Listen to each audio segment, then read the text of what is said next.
The following presents a condensed history of the known galaxy, as pieced together by the monks of Itani. Initiated in AD 3492, as an educational effort by Ram the Blind, this document continues to be maintained by the Order to this day. It is said that Ram bade all his students read it, that they might understand the frailties and sadness that wrought the universe in which we live. Chiriantol, 19th Keeper of the Record Order of E.O. Itani, AD 4430, Section 1, The War for Earth. AD 2140. The human race is still limited largely to the planet Earth. Sparsely manned scientific colonies exist on the Moon and Mars. After sporadic conflicts and bloodshed in the previous 100 years, Earth now exists mostly in a state of peace. Considerable scientific achievements have been made, especially in the areas of cybernetic implantation and genetic manipulation. Children are born free of birth defects. Accident victims often have body parts replaced with newly grown parts, derived from their own DNA. People with nerve and brain damage commonly undergo cybernetic augmentation to restore their senses, cure paralysis, and solve many common debilitating brain disorders. A jubilant scientific community celebrates the many contributions their technology has made, allowing humanity to live happier, healthier, longer lives. At about the same time, various military organizations are secretly researching the possibilities that these technologies may offer them. Among other things, great strides are made in human muscle growth, reaction speed and perception enhancement. Test subjects are able to endure harsh environments for long periods of time and perform superhuman feats of strength and speed. Some governments begin testing and producing clone drone soldiers, human bodies with no brain, controlled by a small computer implanted in the skull. These soldiers have limited effectiveness when run autonomously, instead being wirelessly linked and controlled via a central computer. Other, more ghastly creations are engineered, strange creatures intended for a multitude of uses, both on and off the battlefield. AD 2204. Drones begin to be used in terrorist acts and assassinations. Terrorists and unfriendly governments are able to bypass all biometric security protocols using drones developed from the stolen DNA, a hair, a flake of skin, of their intended targets or from other people with high security clearance. The existence of drones and other military experiments are eventually made public. The United Nations and various governments condemn the development and use of such creatures. A popular Western politician calls the drones terror in the guise of humanity. Further discussion in the mass media eventually causes the term guise to become the general term for the drones. All-out war is eventually sparked between rival nations, with many unorthodox technological creations seeing action against a horrified civilian population. In some areas, entire battlefield control is lost, with creatures running rampant and guises autonomously targeting anything that moves. Space combat becomes an important part of the war. Large vessels are built and launched for the purpose of orbital assault, along with small fighters to escort and defend them.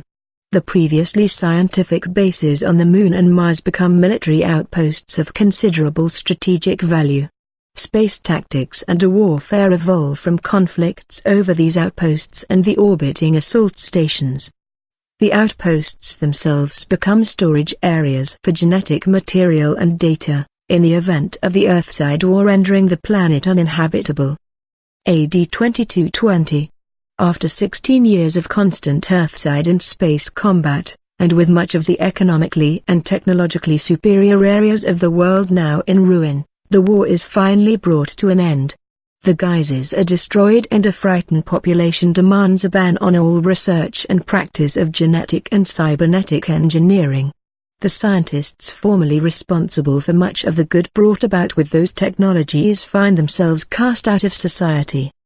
In some countries they are merely pariahs, in others they are imprisoned or even killed. A formerly fringe movement for a pure humanity, unsullied by technology, gains strength in the wake of the war's disaster and the economic collapse that follows. Eventually a world government is formed, populated by many of the now powerful pure humanists. peace is maintained and the world economy slowly recovers. AD 2231. With much of the economy now restored and the world at peace, scientific thought is now bent on exploration of space and finding better peacetime uses for the advances in space travel made during the war.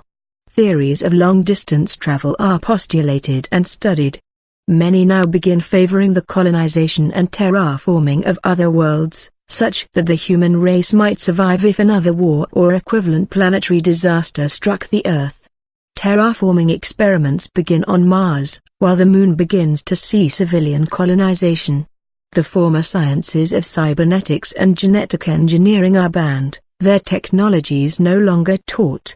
The overall population is filled with a nearly religious fear and hatred of those technologies and those who practice them. Other, related sciences of medicine and computer engineering are quick to publicly distance themselves from the stigma, while the mass media continues to play on the populace's fears in the interest of higher ratings. The former cybernetics and genetic engineers are embittered by the rabid and misdirected fear of the public. Most attempt to keep as low a profile as possible, all the while finding themselves demonized for their former peacetime, and well-intentioned, occupations. Often they secretly instruct their children and family members in their sciences, so that the knowledge which wrought so much good and evil may not vanish entirely from human memory. AD 2235. During scientific exploration of the solar system, an unusual gravitational anomaly is found near the orbital path of Saturn. After some study, it is theorized that within this area it might be possible to open a gateway, or wormhole, the existence of which had been postulated some 200 years earlier, to another point in space. Popular interest in exploration brings the wormhole project considerable funding, and experiments begin. AD 2239. The Wormhole Consortium achieves the successful opening of a gateway to an unknown destination. Within a month an unmanned probe is sent through and returns successfully, carrying data of an emergence into a solar system almost on the other side of the galaxy. Many additional probes follow, all of which return with newer and more interesting data. Soon, probes containing live animal test subjects traverse the wormhole and return with no ill effects. Studies of the remote system indicate a star similar to our own, with several planets. AD 2241.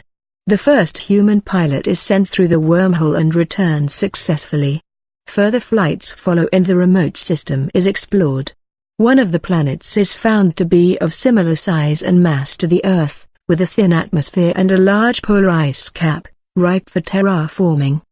The wormhole is considered stable, and scientists theorize that it will continue to be a viable method of transportation to the remote system for the lifetime of our solar system. Humanity has its sights set on a new home. AD 2261. The Sol 2 system colonization project begins in earnest, after 20 years of studies and safety tests by the United Earth government. Several thousand colonists volunteer, filled with yearning for exploration and hope for a better life on a distant world. Among those colonists are many of the former geneticists and cybernetic engineers, who, with their families, hope to start a new life far from Earth and the bitterness it holds for them. AD 2270. Colonization of Terra 2 proceeds apace. The terraforming processes learned on Mars are applied to considerable, albeit slow, success. A lush, green world with a self-sustaining ecosystem is hoped for within 100 years. In the meantime, colonists live out their lives in self-sufficient domed towns, the use of which had been perfected in the past colonizations of the Moon and Mars. The population of the world remains peaceful and democratic, a hard-working people who take great joy in seeing the planet slowly come to life around them. Soon, other colonists from Earth join them, until the overall population numbers in the hundreds of thousands. AD 2277. After considerable exploration of the Sol 2 system, 3 other possible wormhole areas are discovered. Exploration and study of these wormholes are initiated. All are found to emerge in other solar systems, however none feature planets or moons where terraforming would be possible. The ship-mounted gravitational displacement device is perfected, allowing craft to pass freely between Sol and Sol 2 without the need of a third party to open a wormhole. Even simultaneous wormholes are now possible, allowing many ships to move back and forth between the respective anomaly areas at once. Collision fears are abated when it's discovered that the wormhole entrance and exit points have a natural tendency to be as far away from one another as possible. Most small vessels are observed to use the wormholes at a minimum distance of 3 kilometers from any gravitational bodies, such as asteroids and stations. AD 2288. Droldal, a young scientist, publishes a paper after extensive research of the Sol and Sol 2 wormholes. His paper postulates that the gravitational anomaly areas may cease to become useful for wormhole travel on a regular and periodic basis. The paper goes on to state that the usable lifetime of the area may be determined from a modulation of its gravitational field. His measurements further assert that while the periodic lifetime of all the known wormholes appears to be several million years, the wormhole area between Sol and Sol 2 could be nearing the end of its usable period. This paper goes against the long-standing theory, held in the scientific community and population in general, that wormhole areas will continue to be stable as long as the nearby gravitational body, the Sun, remains.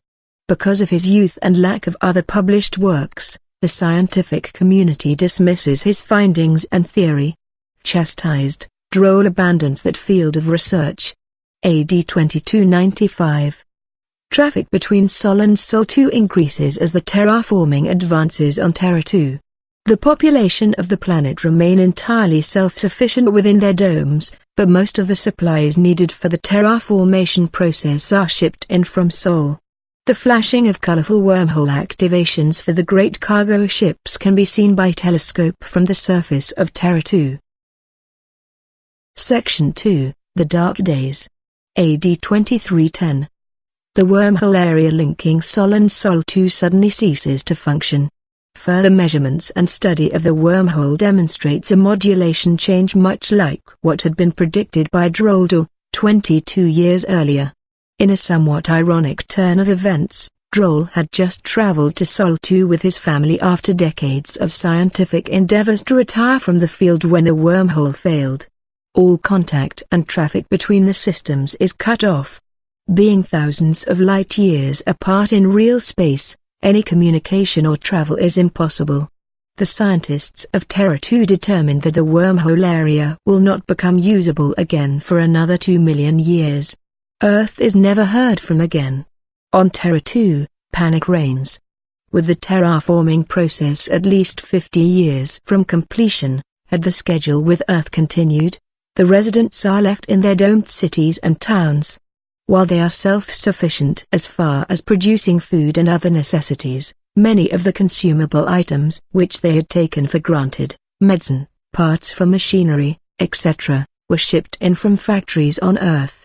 Analysis concludes that while the terraforming process can continue, without the supplies from Earth it will take much longer, and many hundreds of years will be required before the planet is truly habitable. Many look to the leading scientists and officials for answers, particularly the man who thought this would happen. Filled with remorse for not pushing his ideas forward, Droll commits suicide by flying his spaceship into a mountain. With Troll gone, the community erect a statue in his honor at the landing bay which used to ferry millions of credits worth of supplies to the colony. Soon martial law is declared and the local government plan their next move. AD 2330. Life on Terra 2 has become difficult. While food and water remain available, the 20 years of isolation have taken its toll on much of the large machinery, and soon equipment begins to break down. Without the necessary parts to properly maintain them, the colonists are forced to inventively adapt parts out of available scrap material. Functional environment suits, for work in the still hostile atmosphere outside the domes, become scarce. A new black market crops up around the distribution of spare parts.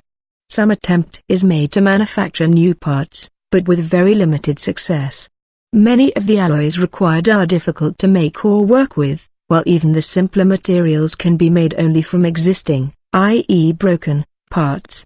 Prospecting and the mining for new ore is nearly impossible while environment suits and transportation systems remain so scarce. The people are despondent. Their civilization, although made up of settlers who had not expected an easy life, they have nonetheless never been entirely cut off before. Many wonder of their family and friends left behind on Earth. In some areas government and societal structure begin to break down, and crime and dissent increase. Military support is limited due to restrictions put in place after the last Great War of Earth, as it became known. About this time, several of the descendants of former genetic and cybernetic engineers come forward, and suggest that they be allowed to use their knowledge to try and revive their society. They tell how, with time and adaptation of some facilities, they could harden themselves against the harsh environment, strengthening their bodies to ease the toil of the hard times ahead, and even create beasts of burden who could exist in the world outside the domes. The response to their proposal is sharply divided. There are those who favor survival at any cost, and see these possibilities merely as a means to that end. Others are reminded of the last Great War, and how the same technology had been used to wreak havoc among the people who had created it. They ask if things are really so bad that it is necessary to resort to such means. Eventually these debates became grim and heated. AD 2331. The genetics and cybernetics debates have reached a stalemate. Most colonists still remain sharply divided, while some are apathetic. Eventually, the scientists and their supporters begin adapting existing labs and computer fabrication facilities to fit their needs, despite political opposition. Relations between the two sides remain strained, but peace is maintained out of shared desire for survival on their new hostile home. AD 2405. The scientists have made great strides in their work. A new generation of genetically enhanced and cybernetically augmented people are able to do maintenance work in the hostile atmosphere with minimal life support systems or robotic machinery. The pro-augmentation group, now calling themselves the Serco, hails the successes of science. The opposing group, now referred to as the Attainee, has grown even more suspicious of such technology over the past 76 years of trial and error. There have been enough, albeit few, incidents of humans going berserk from cybernetics bugs, genetic enhancements with outcomes far different from what was intended, and other issues that the Attainee believe lend further weight to their concerns. The societies of the two opposing groups begin to drift apart, neighborhoods becoming either all Serco or all Attainee, while a few populations remain neutral. An uneasy friendship remains between the two factions, but floats on a deep well of disagreement. AD 2511. In the last century, the quality of life on Terra 2 has improved considerably. The Attainee have succeeded in repairing and even advancing the machinery they use for maintenance. The Serco have continued to make achievements in their specialized scientific fields, and have even managed to build farms in the still hostile environment. They have begun to grow special genetically engineered plants tailored to the new world, which hasten the terraforming process while providing an additional source of food and raw materials. New beasts of burden are developed to help maintain these farms, giant creatures with native armor against the fierce outside world, kept in line with cybernetic brain control systems. The two factions remain separated, often by neighborhood within the same dome, but many of the Attainee concerns have been calmed by the last 100 incident-free years. The two groups coexist in friendship, although there are those within each factions who remain wary of the other. Both view themselves as opposing political parties within a single nation. AD 2542. An incident occurs on a Surco farm. A cybernetic implant bug, combined with the genetic mutation brought about by extended exposure to the outside environment and radiation, causes the Serco to lose control of a farm creature. The 125-meter-long Goliath, standing several stories tall at the shoulder, wanders off the farm in a random direction, trailing its Serco masters. Their attempts to regain control of the beast futile. While largely docile, the great creature is very dumb and far too large to physically control. After some minutes of aimless wandering, the animal crashes through a small dome town, almost entirely populated by Attainee. While the town had a few minutes warning by radio, the time was insufficient to completely evacuate. A number of injuries and a few deaths result from the sudden exposure of the unprotected people to the harsh outside atmosphere. While the incident does not cause great damage or casualties, it rekindles the Attainee mistrust of cybernetics and bioengineering. Anti-Serco hardliners resurface, and call for an end to the abominations created by these technologies. The Serco, who by now are mostly genetically and cybernetically enhanced themselves, take a dim view of the Attainee protesters.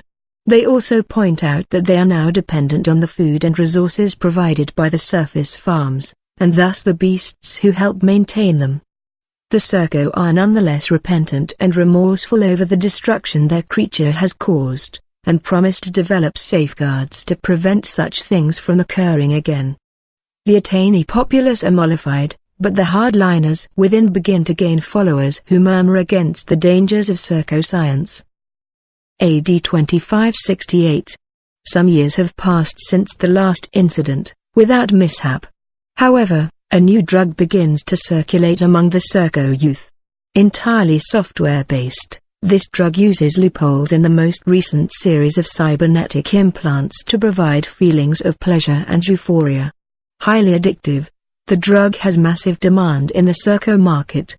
Many outspoken opponents to the drug exist within the Serco hierarchy, but since no significant side effects are seen, most users consider any concerns about the drug to be baseless. However, after about a year of the drug's spread, psychotic episodes begin occurring among users. Drug-frenzied Serco begin murdering helpless Attainee. Not because of any dislike of the Attainee, but mostly because the augmented Serco are comparable only to one another in terms of strength and stamina. Thus, while a random assault by a frenzied Serco on another Serco will end with some injuries to both parties, the same assault on an Attainee will often result in the Attainee's limbs or head ripped off by the physically powerful Serco. Both the Serco and Attainee leaders work diligently to bring an end to the drug. However, a frightened Attainee populace begins to relocate itself farther from the Serco and the threat of their technology. Anti-Serco hardliners again give voice, and gain still more followers. Domes become entirely Serco or entirely Attainee, with a few remaining neutral. Section 3, History repeats itself. AD 2625. The Attainee and Serco now view themselves as separate peoples and nations. While trade continues between the two, relations are strained from fear. The Attainee worry that they will bear the brunt of future Serco technological bugs, while the Serco keep a worried eye on the Attainee hardliners who preach Serco destruction. Aside from the tense relations between the two nations, all else goes well. The planet will be fully terraformed within another 100 years, and the outside atmosphere has become much less hostile. The Serco have completely stamped out the drug that plagued them, and patched all future cybernetics against such uses. Alas, this is too little too late for their relations with the Attainee. Both sides have advanced technologically. The Serco have made considerable advances in their bioengineered plant life and in their own augmentations. The Attainee have achievements along more traditional lines, creating superior mechanized suits for heavy labor outside the domes. Both sides have multiplied and now number several million. Domes have been expanded geographically, with some areas Serco-controlled, and others under the will of the Attainee. AD 2634. A young man named Akhan begins to gain power in the Attainee Senate. Well-spoken, charismatic and educated, he becomes the best protégé of the anti-Serco hardliners. He keeps his tone moderate and slowly gathers a large following within the Attainee populace. His focus on education and social programs are widely respected. Using advanced manipulation, he amasses considerable wealth for later use. Whilst his public esteem seems only to grow, a few within the Senate remain mistrustful of his blatantly unclear agenda, while keeping in mind his hardliner background. However, those doubting few remain silent, not wanting to destroy their own political careers by openly attacking the new golden boy of public opinion. These individuals soon regret their decision. AD 2645. Several explosions simultaneously occur at outlying Attainee domes closest to the Surco. A number of people are killed and injured. Akan, now the most powerful senator and de facto leader of the Attainee, sends hand-picked teams to investigate the explosions and determine their source. Mere hours later, the teams report their belief that the explosions were in fact terrorist attacks by the Surco against the Attainee people. Several in the Senate voiced doubts about these findings, considering the historically peaceful, albeit accident-prone, nature of the Surco. However, these voices are swept away by Akan in a resolute, yet saddened speech against the Surco people and their technology of terror. His speech plays on over 100 years of pent-up fear in the population, and easily sways the Attainee government to follow his recommendations. The overall lack of communication and the mingling between the Attainee and Surco further catalyzes these events. The Attainee believe what their leaders, Akan, tell them, and since there is little contact with any Surco, there's no one to tell them otherwise. It has since been debated whether Akan or his agents planted the bombs in the interest of polarizing the Attainee people against the Surco while furthering their own control of the Attainee government. However, little is known one way or the other. The political and cultural climate of the time would certainly not have allowed such possibilities to be mentioned. Within a month of the attacks, Akan has closed the borders to Surco territory, populating it with many of his followers, trained and equipped with ancient military technology not seen in years and preventing any contact between the two nations. He also begins construction of a larger Attainee defense force, adapting mechanized environment suit technology to potential combat applications using the ill-gotten gains from his early political career. Many of these changes are fought by a shrinking minority of the Attainee Senate. Proposals of moderation and at least diplomatic communication with the Surco are ignored. Two of the most powerful senators to openly attack Akan's plans die mysteriously within a week of one another. Public opposition to Akan within the government crumbles. The Surco watch these developments with growing alarm. Their attempts at diplomacy go ignored, and eventually their emissaries begin to vanish entirely. As the creation of the Attainee military becomes evident, the Surco begin to think of their own defenses. The Surco populace reacts to the news of the changing Attainee with bewilderment. AD 2648. Akan has consolidated his control of the Itani Nation. Strong anti-Surco members of the Attainee government are given higher-ranking positions within the new Attainee military. There has been a great public resurgence of interest in the hardliner anti-Surco party and their teachings, especially among the youth. Some Attainee begin speaking openly of themselves as the pure race, their bodies and minds unsullied by the corruption of biotechnology and cybernetics. Anti-Surco graffiti becomes common, some calling for the Attainee to rise up and cleanse Terra too of the impure. AD 2650. A new wave of attacks strike the Attainee. Akan himself appears to be targeted, however, he manages to escape unharmed. Akan condemns this latest wave of brutal, cowardly attacks by the Surco against the pure Attainee way of life. Additionally, he blames the small size of the Attainee defense force, and calls for more volunteers to help defend their homeland. Many youthful Attainee are willing to follow his lead, their anger simmering against the apparent injustices of the Surco. The ranks of the IDF swell in size, while factories churn out terrifying mechanized combat suits.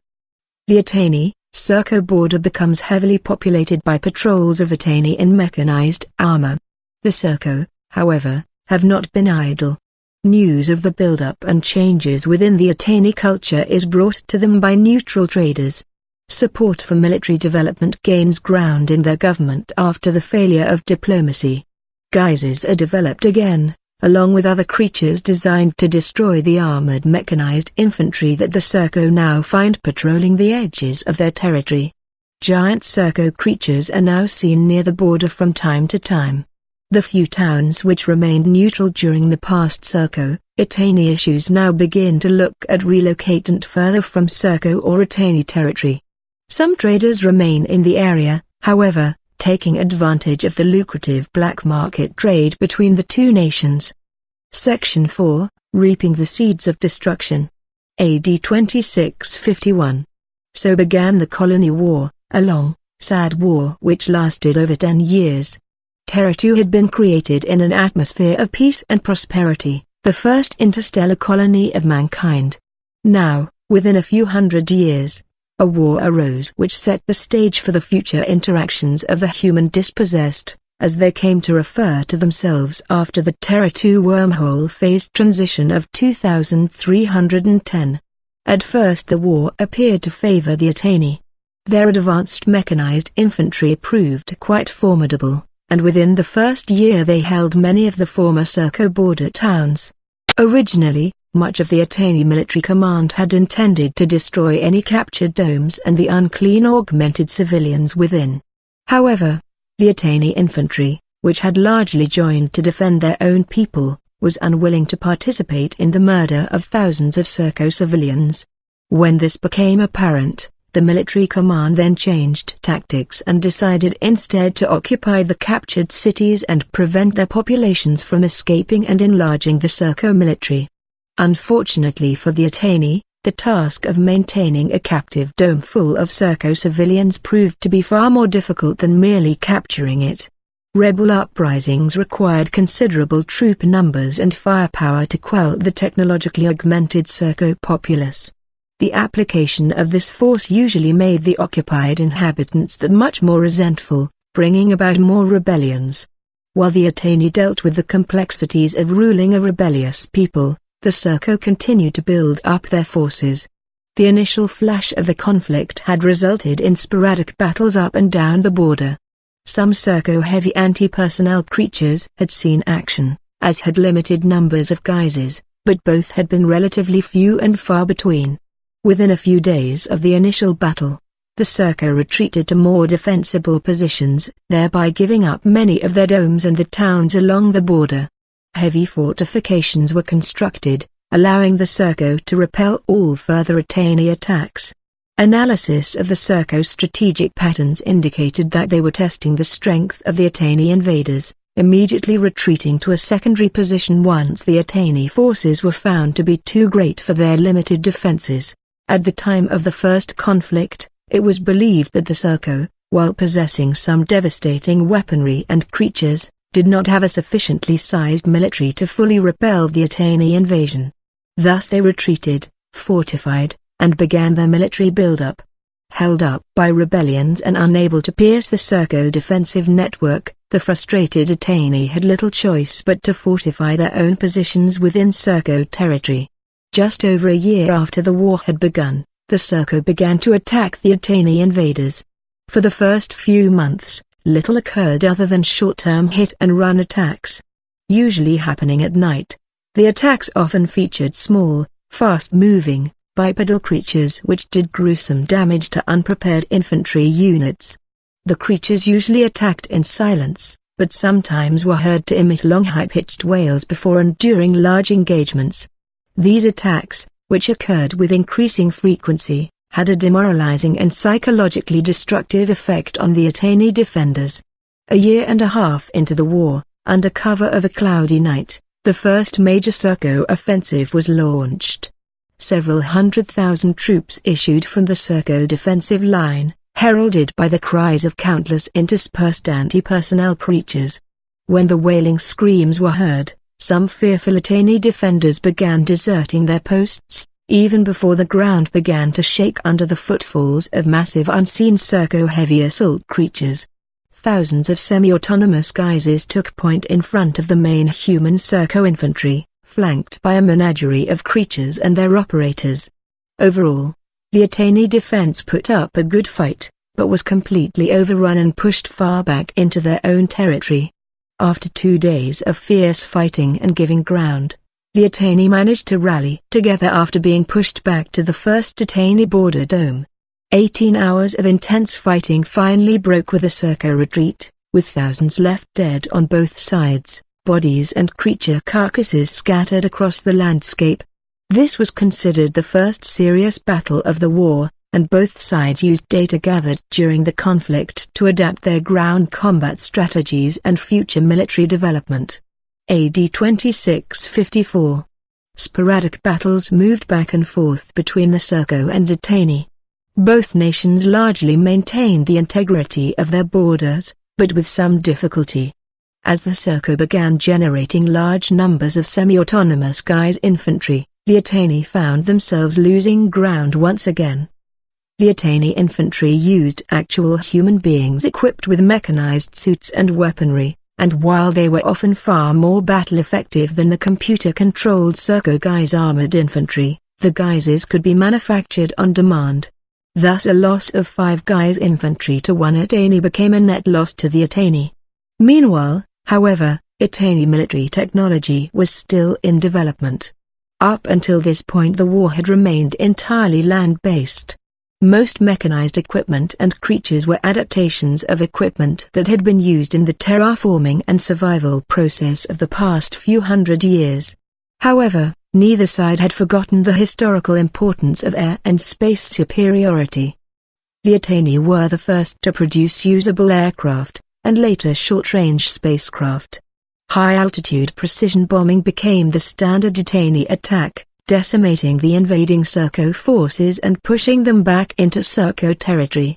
Serco military establishments soon had to be moved deep underground into hardened bunkers, safe from Attainee attacks. Serco Engineering Division soon rushed to develop combat aircraft of their own, but faced limited success as their government funding was instead given to finance the construction of beasts and guises for the front. AD 2661.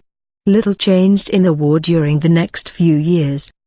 The Attainee retained air and space superiority, despite some advanced Serco surface-to-air missile designs. Both sides maintained nearly their original borders.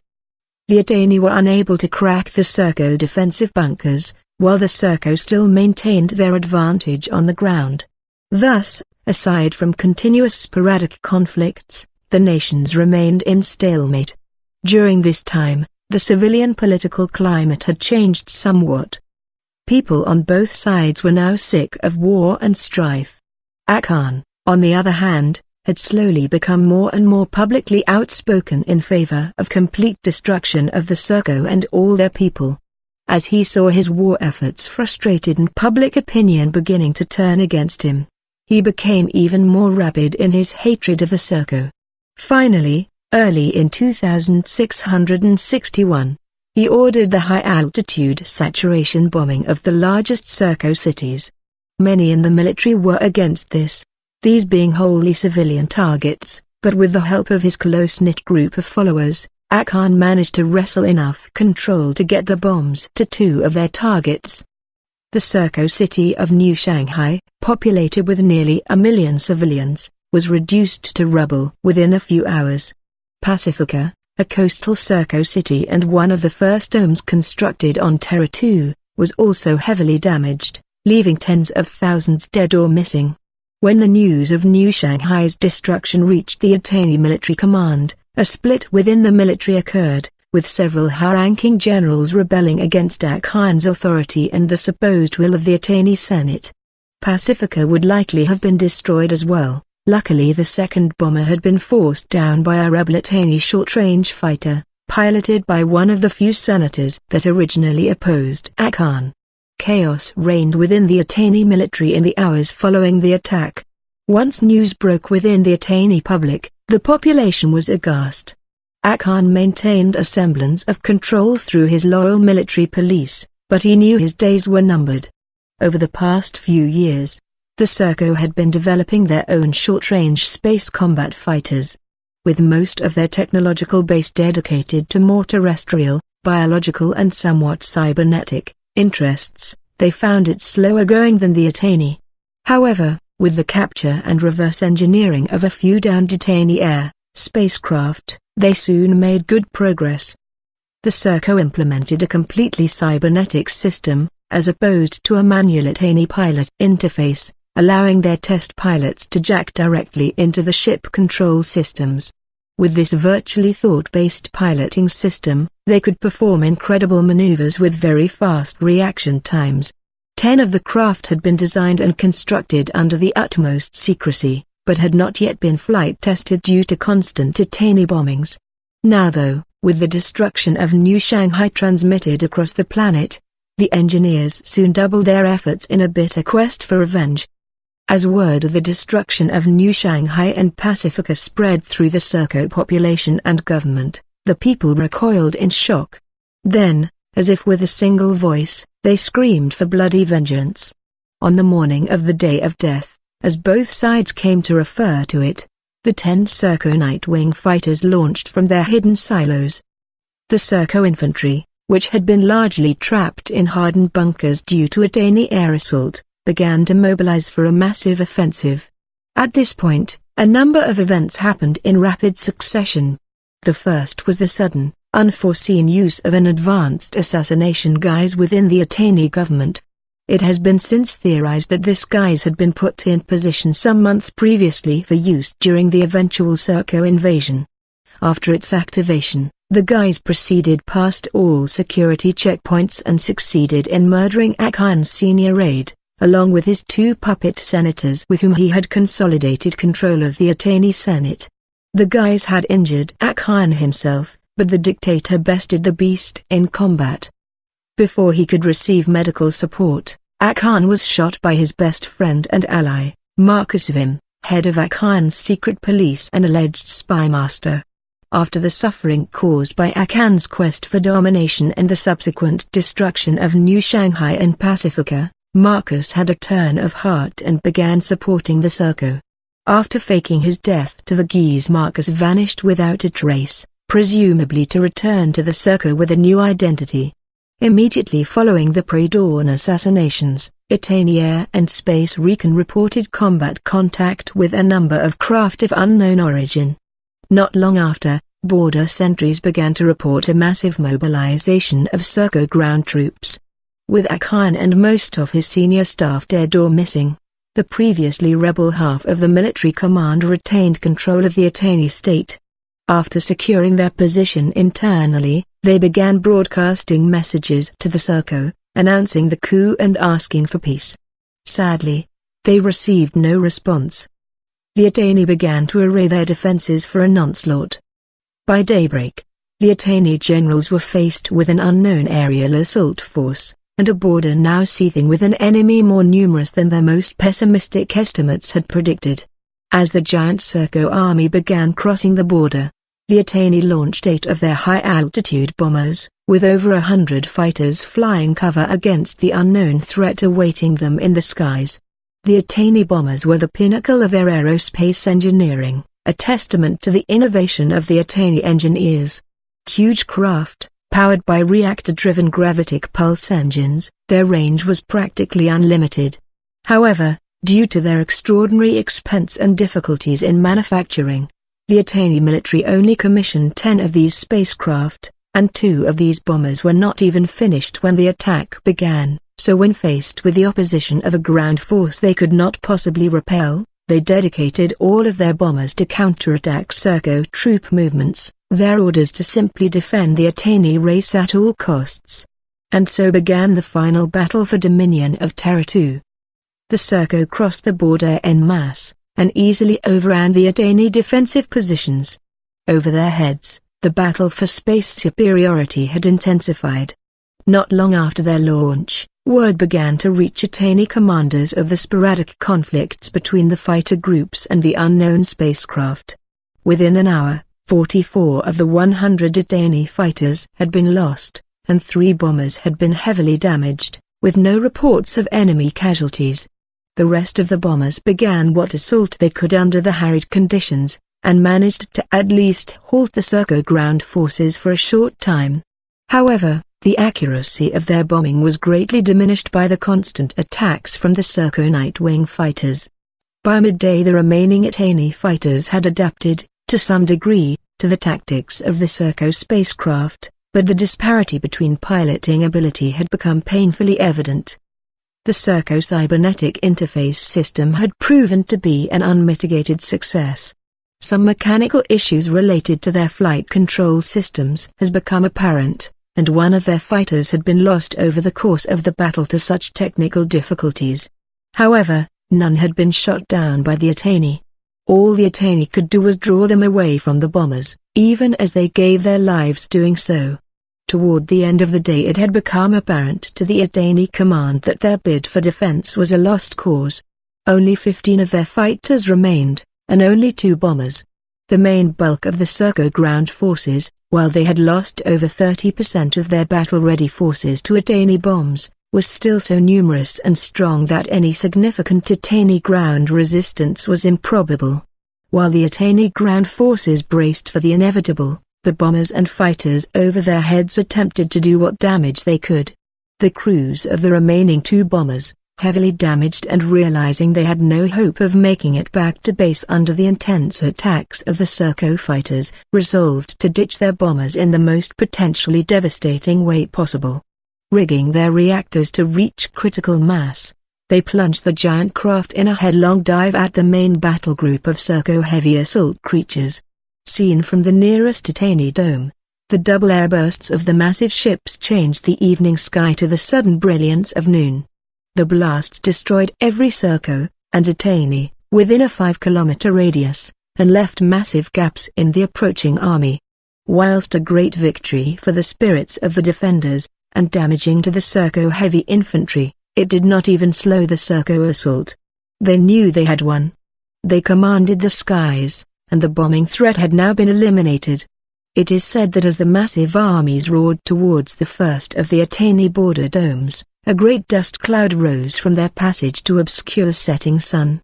Amid the final rise of a dusty twilight, the Serco and Attainee armies met for one final time.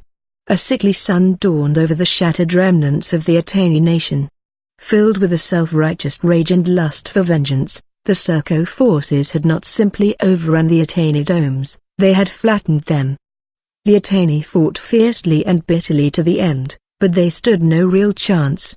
Whenever the Serco reached a dome, they would stand off at a distance and shell it with heavy artillery, eventually sending in a few thousand of their shrieking anti-personnel creatures for cleanup. Survivors, military or civilian, were few and far between. Pockets of resistance would remain for a time, until the thousands of heavily armed geysers arrived. Soon the broken domes would be eerily silent, as the dust cloud of the Serco infantry faded into the distance, headed for the next Attainee town. As it became apparent that the Serco military would settle for nothing less than the complete extinction of the Attainee, domes began evacuating their civilians as swiftly as possible. Many civilians took up arms and joined the defenders. Some fled the Attainee territory in the hopes of reaching the neutral domes, though very few made it far and fewer still were even let in. At midnight, the last of the Attainee Senate, now holed up in the heavily fortified capital of New Panaji, gave the Attainee military command a new mandate: provide for the survival of the Attainee people, whatever the means. The generals, sadly watching the distant fires of their burning cities, pondered how they might deliver their people from the vengeance of the Serco. By early morning, 2 imaginative generals and a top aerospace engineer had come up with a plan. 10,000 randomly chosen civilians were evacuated to a secret underground base in the southern mountainous region of Attainee territory. Designed primarily for the development, construction, and testing of the heavy bombers, the space provided a place where the survivors might last a little longer. Every effort was made to conceal the transportation of the civilians to the base, and somehow, through the chaos of war and poor reconnaissance on the part of the Serco, they succeeded. Every person aware of the project was relocated to the base. The rest of the surviving Attainee remained in the few fortified domes that still stood, or fled to the neutral territories. 1 week after the bombs had fallen on the Serco cities, the Serco held all that had once been the home of the Attainee. Shattered domes, the remains of soldiers, creatures, and battle armor littered the wasteland. Now recovered from their initial bloodlust, the Serco people began to absorb what had been done. Far to the south, however, the last vestiges of the Attainee people still clung to life, veiled within their deeply hidden base. There, construction had begun on a great ship, built from the parts of the two remaining bombers. It had been decided that the Attainee would attempt to flee Terra 2 and try to build a new home beyond one of the unexplored wormholes. The logistics of moving so many civilians were inherently daunting, but were made even more so by the required time frame. The military command believed it unlikely that their base could remain undiscovered for long, a few months at best. No one knew how the Serco would react if they learned of the base, but the still smoking remains of the Attainee capital cities gave little hope for a peaceful solution. Thus, all the resources of the remaining Attainee people were focused on the construction and launch of their ship. The Ark, as they named it, was most definitely the pinnacle achievement of the early Attainee people. Designed and constructed in only 53 days, it represented every major technological advance and every drop of knowledge the Attainee could bring to bear on the project. Most of the population would be cryogenically stored, since no one was certain of how long it would take to find a planet suitable for colonization. The ship would need to not only sustain its passengers during the voyage, but eventually land and provide a usable base at their destination. All the tools and technologies necessary to build a new self-sustaining dome would have to be stored on board. No one had any illusions of ever returning, or of the greeting they were likely to receive if they tried. On June 11, 2661, according to the original Earth timekeeping systems, the Ark launched from Terra 2. Nearly half the mountainside was detonated immediately before launch, exposing the Ark to the morning sky. A few minutes later, all 12 gravity pulse engines engaged at full power, creating minor earthquakes for 100 miles and affecting the tides even on the far side of the planet. As the Ark left the atmosphere, the 9 remaining Serco fighters pursued, perhaps believing the ship to be a last-ditch final attack. The Ark had been armored against this eventuality, and the massive reactor-driven ship soon passed beyond range of the more conventional Serco short-range fighters. The Ark's course quickly took them beyond the orbital path of Terra 2, towards the outer regions of the system, where the 2 active, and 1 inactive, wormhole areas resided. Choosing the further of the 2, the 10,492 heirs of the Itani Nation vanished into the unknown, and passed out of all knowledge of the Serco for more than a millennium. It is important to note that not all the Attainee were slaughtered by the Serco armies, or were among those exiles who left in search of a new home. Some found shelter among the sparse neutral settlements, neither Serco nor Attainee, on Terra 2. These people survived and prospered and lived largely in peace. The Serco left them alone, and the neutrals developed a strong anti-war sentiment. The Attainee among them did remember their roots for many generations, but years of peace with the Serco eventually made them a single, albeit loosely knit, homogeneous people. Section 5, The Rebirth of the Attainee. AD 2670. For many long years the Attainee Ark would ply the starlit fields of space. After their first jump, they found no usable planets in the nearby system. However, after scanning the system heavily, they detected what appeared to be an additional wormhole area. Probes were launched and successfully returned, telling of another system containing several planets. The crew then took the ship through and spent time investigating the new system. Their search was a disappointment, and no suitable planets were found. Once again, however, another wormhole area was discovered. This continued for many years. Systems would be found, some with planets, some without. A few of the planets could have been made habitable, but doing so would have been beyond the means of the people and technology on board the Ark, and so still they wandered the stars, most of the Attainee still in cryogenic sleep, while the crew began to slowly lose hope of ever finding a new home. AD 2689. After 19 years of aimless wandering, hope became a bitter thing to bear among the crew. They had passed through many wormholes and many systems, crisscrossing all over the galaxy. No suitable planet had been found. Some began speaking of returning to Terra 2 and abandoning their search, arguing that perhaps in the last 20 years the tempers of the Surco might have cooled. All the wormholes through which they had passed would remain stable for millions of years, so the return path was yet open. The Ark's captain, former High Command General James Armand, was growing quite old at 82, and refused to allow them to relinquish their quest. The crew muttered that they would not have to wait long, for the captain was ailing and knew his end was near. His last hope, that he might see a new home for his people before he died. AD 2691. On February the 11th, 2691, the Ark entered a new system, and proceeded to scan its planets. To their joy, the fourth planet looked perfectly suited to establishing a new colony.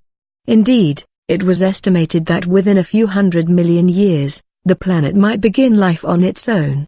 It already had a thin, but stable nitrogen, oxygen atmosphere, as well as liquid water in some places. The crew carefully surveyed the surface, and selected an area of a continent near the equator. With a ponderous groan, the Ark pierced the light clouds and landed without incident. Within a few days, the process of reviving the frozen Attainee population had begun. Construction began on the first dome of the new world. Sadly, about a week after the landing, James Armand, the great captain of the Ark, passed away. The Attainee people pledged to remember that his diligence and faith brought them to their home, naming their new domed city Armand in his honor. The planet would be called Itani, a new world for a hopeful people, forever cut off from their ancient home of Earth, and far from the anguish they had caused and borne on Terra too. AD 2693. There was a child on board the Ark, an orphan of the war, discovered in a bombed-out Attainee settlement by a fleeing family and brought along with them to the underground launch site of the Arkansas. Being only 2 at the time, his background was unknown, his parents presumed dead. Raised by the family that found him, he was tested for deafness and speech impediments due to his unwillingness to speak. Although he was named by his foster family as Daniel, his nickname became Ao, as that was the only sound he would make. Marked by his teachers for his apparent intelligence and silent enthusiasm, he studied diligently in a school for the disabled. Many of his classmates there were children injured physically or psychologically by the war with the Surco, and this seemed to have a profound effect on his formative years. He learned to read at age 4, and thereafter spent many long hours poring over the computer databases, learning of history and fiction, mathematics and philosophy. The recent history of the Attainee was a particular point of study for him, specifically the events which lead to the horrible destruction of the war and eventual exile of the Attainee people. AD 2701. Abruptly, at age 12, Ao began speaking. His use of language and demeanor were far beyond his years, and he caused quite a stir within his school and community. When asked why he had suddenly began to speak, he responded that he simply hadn't had anything to say before. Now that he had availed himself of the powers of speech, he used it to ply his elders with questions, many of which they could not answer to his satisfaction. He asked why the war had occurred. Why had the Attainee people allowed themselves to be ruled by such an evil and misguided man as Khan? Why, above all, they persisted in such hatred of the Surco, who had never truly intended them any harm, and had wished only to share the planet in peace. His teachers and foster family, still fresh from the war and weary with the grief it had brought them, had little to offer him but sadness and regret. Ao pondered, and continued to read. AD 2706. 15 years of labor made quite a difference in the world of the Attainee. Their capital city of Armand was now large and stable. Once again completely self-sustaining, they had taken the time to carefully lay out and build their new city, planting tree-lined walkways and creating numerous parks. The idea was to create a new world that recalled the beauty of Earth, now known only from pictures and stories passed down from their ancestors. Terra too, while it had been home, had been largely a place of steel and harsh wind-swept terrain, a land occasionally broken by a dome or strange Surco-engineered wildlife. Thus, the city of Armand flourished and grew, and the people took solace in the haven they had created. Plans were made to accelerate the terraformation of the rest of the planet. Many advances had been made in this process during the formation of Terra 2, and these were put to work on Itani. Large atmospheric processing machinery was constructed in the mountains near Armand. Underground, huge artificially lit greenhouses were excavated, growing plants and trees for eventual use on the surface. The planet took well to the terraforming process, and change became apparent. AD 2707. At the age of 18, AO left his foster parents and school to search for answers in the wider world. Taking a job as a surveyor for the terraforming process, he learned to pilot a spaceship and flew around the planet, studying its geology and makeup. This information was then used to make decisions for different steps in the terraforming process, including climatic predictions, where flora and fauna should be distributed, and other tasks related to making their world the growing, green place they desired. Spending much of his time alone aboard his spacecraft, AO watched the evolution of the planet unfold beneath him, pondering still the fate that had brought them to this place. AD 2734. The terraforming process on Itani had succeeded beyond all expectations. Although far from completed, the planet had begun to show large sections of green, with even greater success in the introduction of simple undersea life. The atmospheric processes, now scattered across the planet, kept the weather mildly in check while maintaining the balance of the air. It was estimated that sufficient plant life would exist to make the planet wholly self-sustaining within 100 years. AO, during this time, had risen to a position of considerable respect among the terraformers, and within the Attainee community as a whole. He took to writing long papers lamenting the sad, recent history of the Attainee, and suggesting that people learn from their experiences and look positively towards the future. Much of what he wrote struck a chord with the people, allowing them to rest easier with their past, and enjoy more of the time at hand. Among other things, AO wrote that the pursuit of war and hatred could come to no good, and that only listening clearly to the voice of one's own soul, not one's ego, could provide true guidance. Not long after this, it is believed that AO began studying ancient literature, stored in the vast computer databases, which discussed meditation and martial training. Combined with his studies of many ancient philosophies, religions, and cultures, he began to create a new philosophy of life and existence. AD 2751. Itani has begun to flourish in greenery and life. Farms have popped up in many places around Armand. The Ark, resting in its permanent position on the far side of a small river from the city, has had a beautiful park built around it. Small villages have sprouted up here and there as people venture out from beneath the protection of the Dome of Armand. Forests have sprouted up in a number of places, and fish and insects begin to appear. Each species is rolled out according to the overall plan of the terraformers, when the world and current balance of life is believed able to sustain the addition of something new. AO has built a school in the mountains just north of Armand. Here he offers a rigorous monastic life, coupled with study of martial arts, philosophy and meditation, as well as more standard arts and sciences. Many men and women come to study and converse with him, now an elder statesman and well-loved thinker of the Attainee people. His school produces impressive students, both for their well-balanced and good nature as for their keen intellects and imaginations. AO teaches that martial arts, far from the seeming outwardly combative nature, are merely a path to better understanding of oneself and better functioning as a human being. The common thread of peace and harmony runs through all that is taught within his school. AD 2793. At age 104, AO passes away. On the evening of his death, still fit and of very sound mind, he informs his students that he will no longer be available to teach them. However, he states his belief that they have understood the meaning and spirit of his ideas, and he hopes they will cling to that spirit rather than to the pedantic specifics of his words. With that he thanks them and goes to his meditation chamber. His body was discovered the next morning. The planet of Itani mourns its gentle hero. His body is buried in the Memorial of Heroes near the Ark, not far from the statue of James Armand. 9 of AO's 10 foremost students leave his mountain school to start new schools in the open-air towns around Armand. The schools of AO become the standard by which education is judged, and produce a new generation of fit, happy, wise, and well-adjusted individuals. The people of Itani strive to live in balance with their natural surroundings, which have taken so long to grow.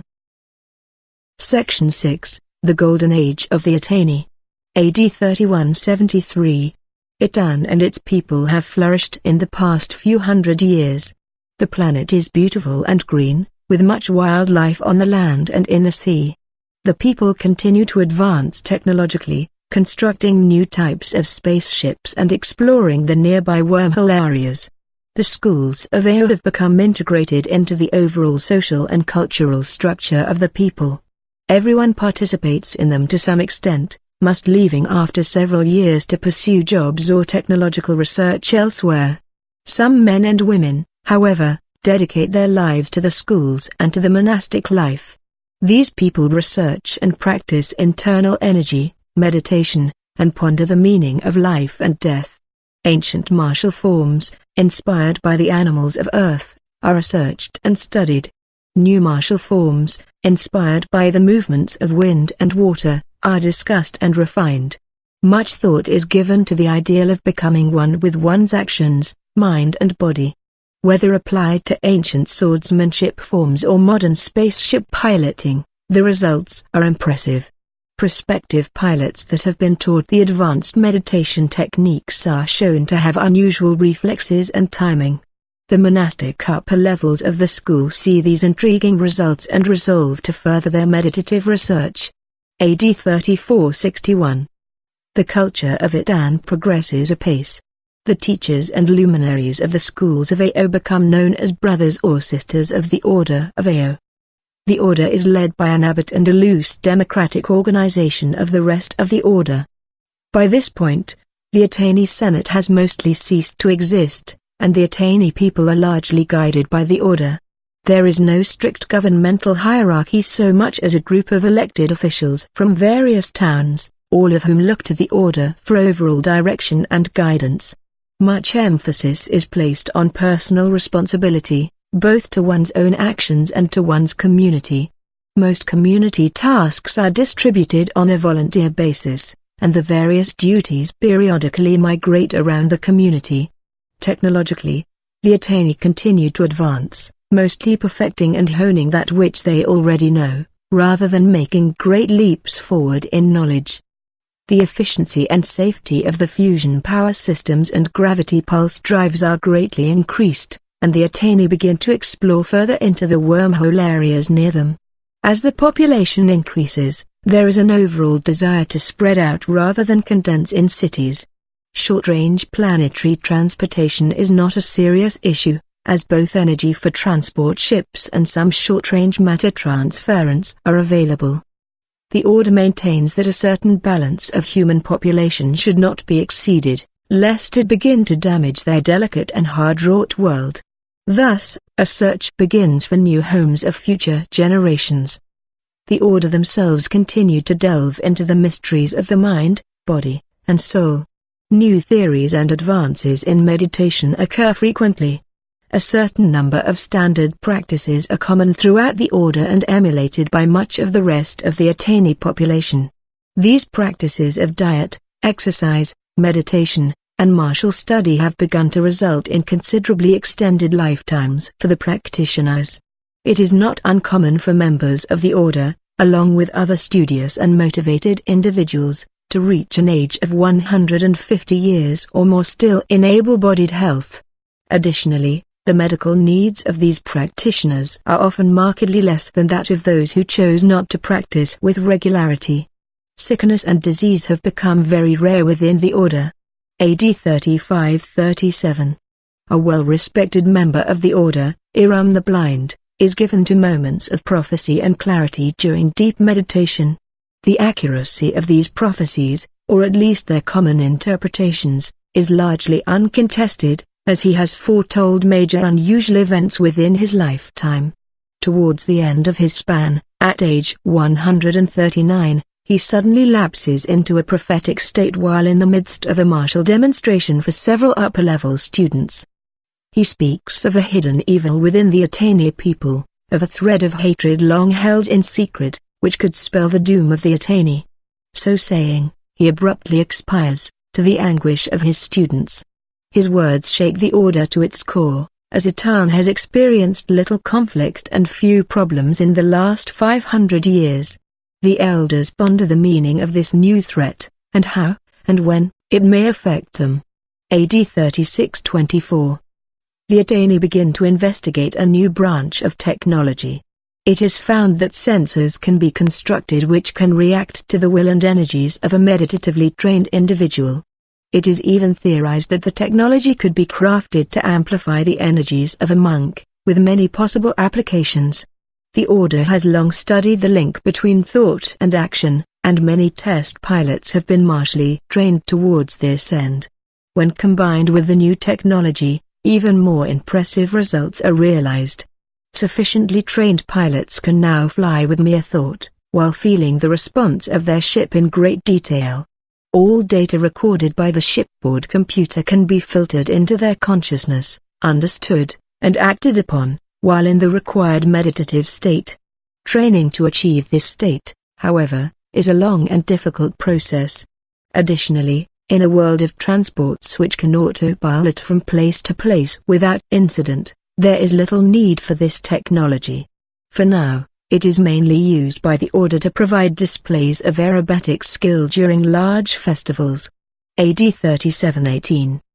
The Attainee have had much success in their colonization projects. A number of planets suitable for colonization and terraforming, now greatly advanced, are found within a few wormhole jumps of Itani. The planets of Io and Divinia are founded, and by AD 3600 are well terraformed and populated. Temples, seats of the Order of Io, are constructed on all the new planets, with planet-wide abbots selected to direct the local affairs of the Order. All temples frequently consult with the home temple for guidance. AD 3804. A proposal is made to expand exploration in the direction of the wormholes through which the Ark had passed on its fateful journey to Itani.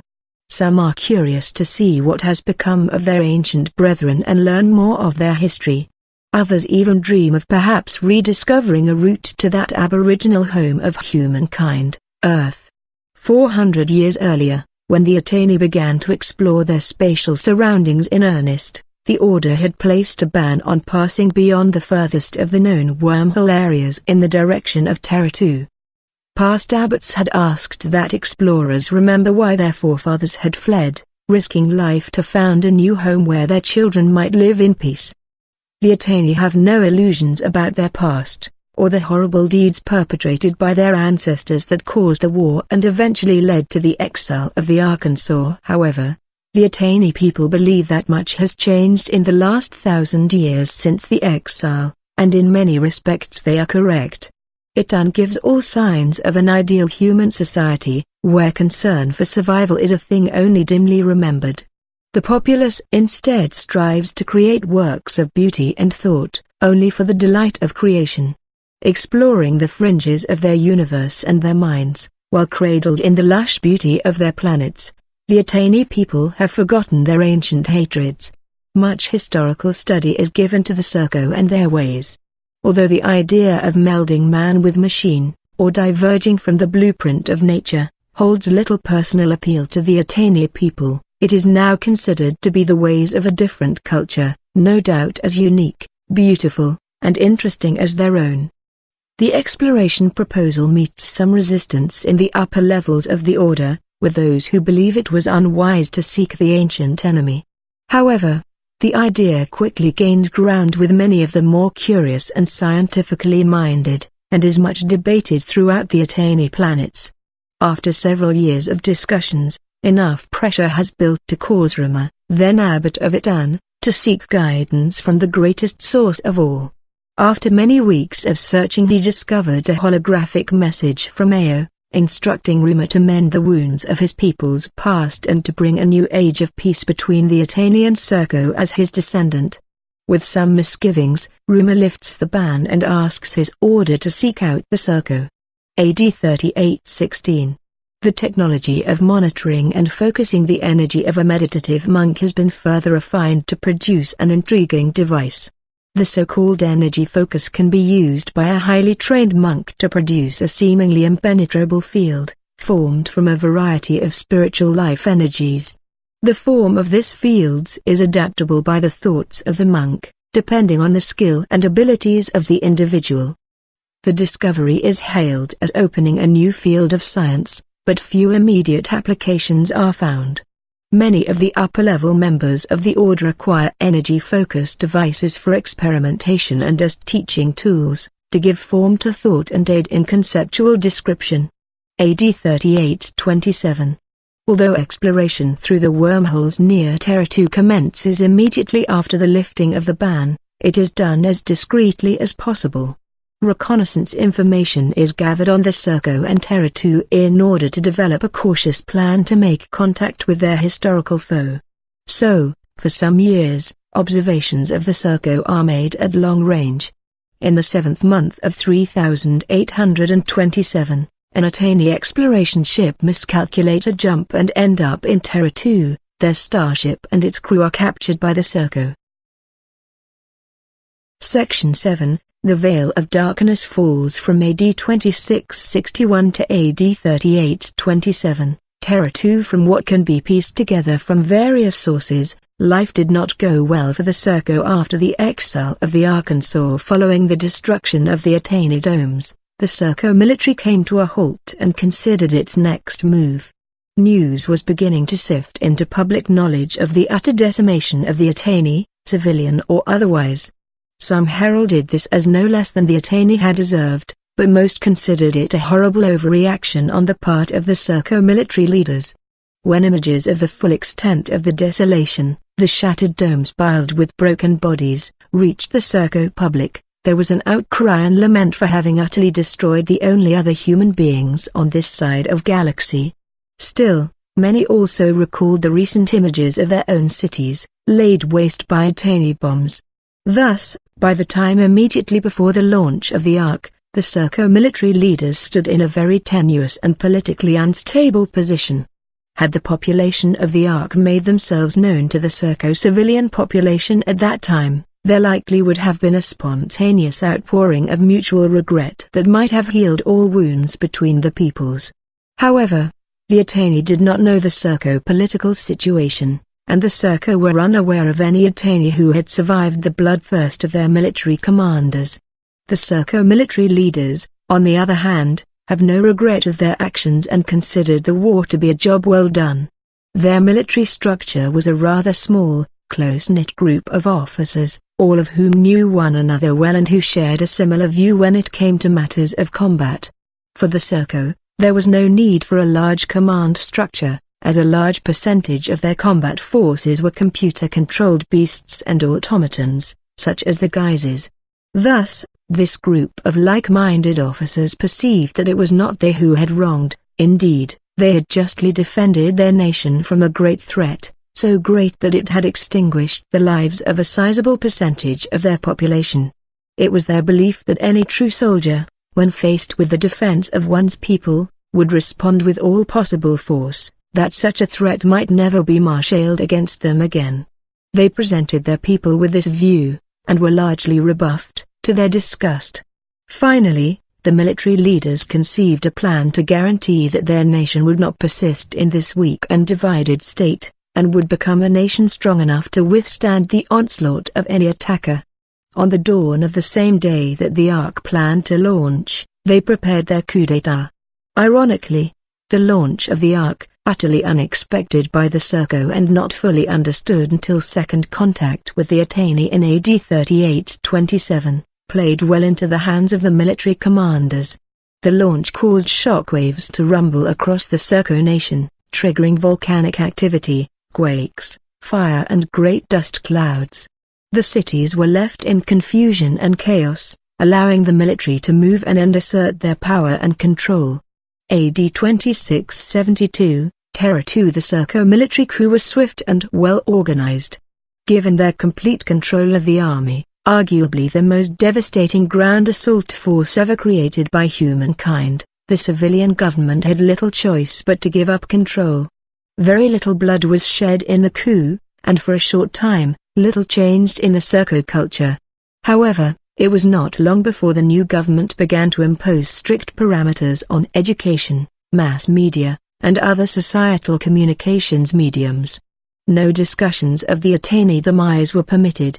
All references to the war had to fit the military commander's vision of their glorious victory over the bloodthirsty Attainee aggressors, a version of the facts which had enough basis in truth to be convincing to subsequent generations.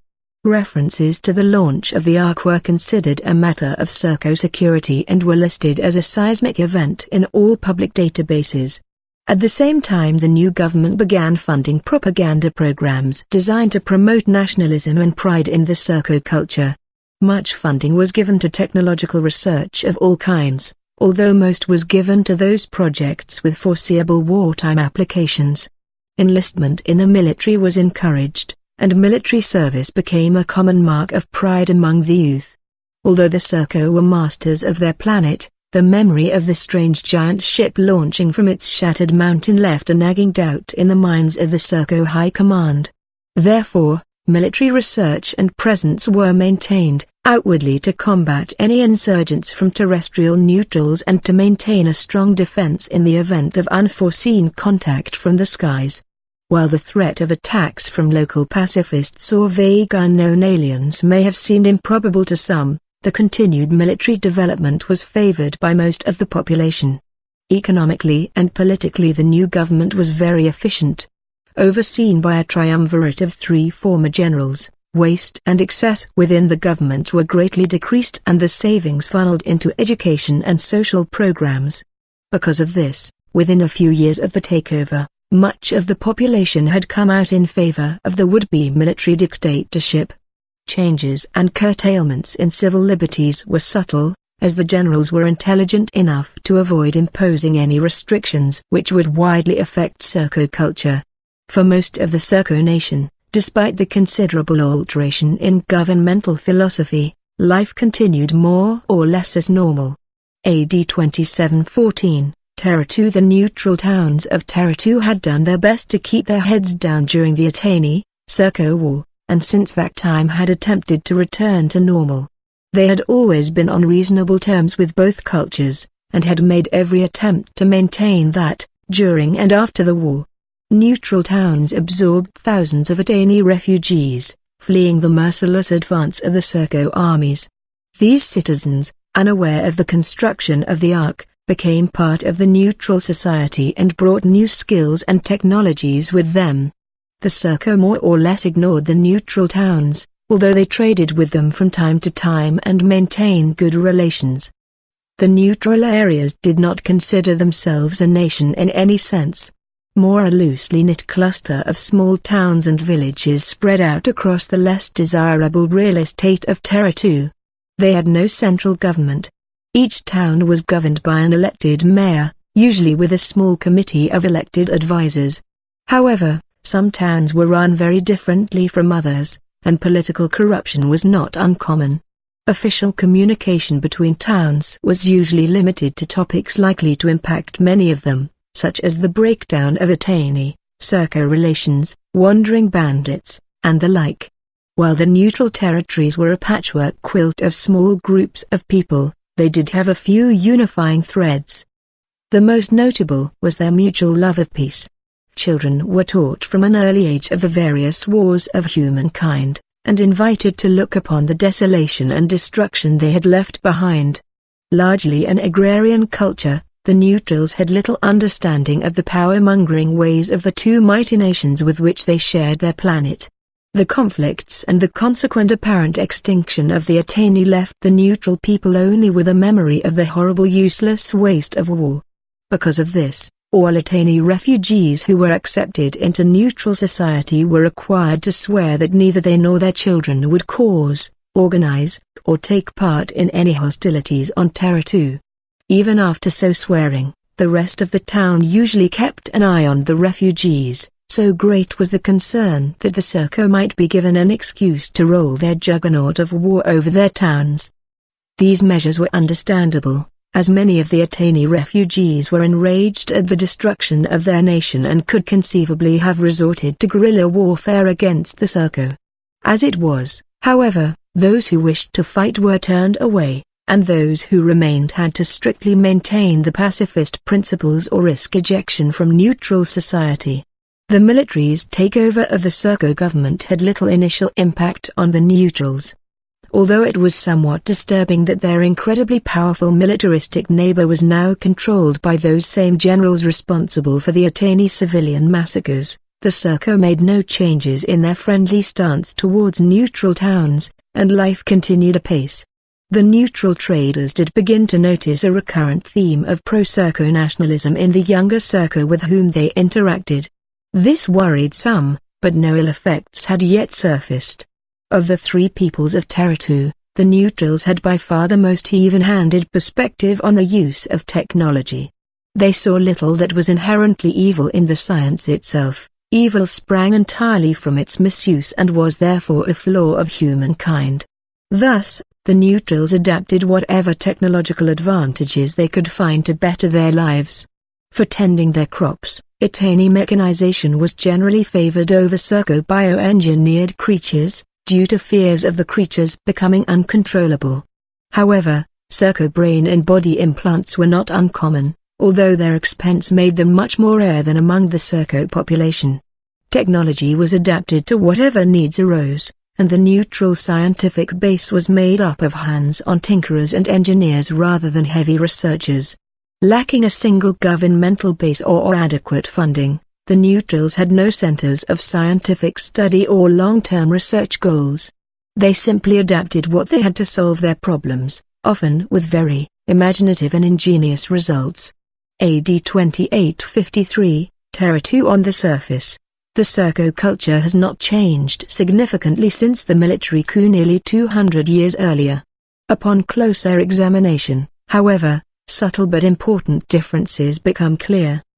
The sense of national pride fostered by the triumvirate after the takeover has now evolved into a strong belief in Surco ethnic superiority. This perspective is supported in the schools and preached from the military-controlled mass media. May 20th is mandated a national holiday by the government, in celebration of the righteous Surco victory over the evil that was the Itani Nation. Military training is highly prized even in peacetime. The military media sponsors yearly contests of strength, agility, hand-to-hand combat, and tactical, strategic ability, all of which are broadcast to the public. These contests become very popular, encouraging each new generation of youthful Surco men and women to vie for yearly titles and the honor of being considered part of the betterment of their nation. Section 08. Peace was once the truth, but no longer. AD 3004, Terra 2. The neutral territories have prospered in the last few hundred years, thanks to the final completion of the terraforming process and a good relationship with their Surco neighbors. The system of mechanized farming is now predominantly automated, resulting in more free time and a higher standard of living for neutral people. The advanced technology once required to survive on a harsh planet, now serves to make life easier on the tamed and mild place that their world has become. A small group of restless thinkers forms in one of the larger cities, for the purpose of reviving space travel and exploration. Mostly a haphazard mix of young skyward dreamers and farm equipment mechanics, they spend much time in study and discourse of the old Attainee spacecraft plans and papers. Spaceships were never a priority for the neutral society of farmers, as they had little apparent use to their culture. The few rusted hulks that remain in neutral territory, dating from the original colonization of Terra 2, have mostly been cannibalized and reused for parts on other, more mundane equipment. Nevertheless, the propeller group, taking their name from an archaic method of flight propulsion, begins work on a crude spaceship.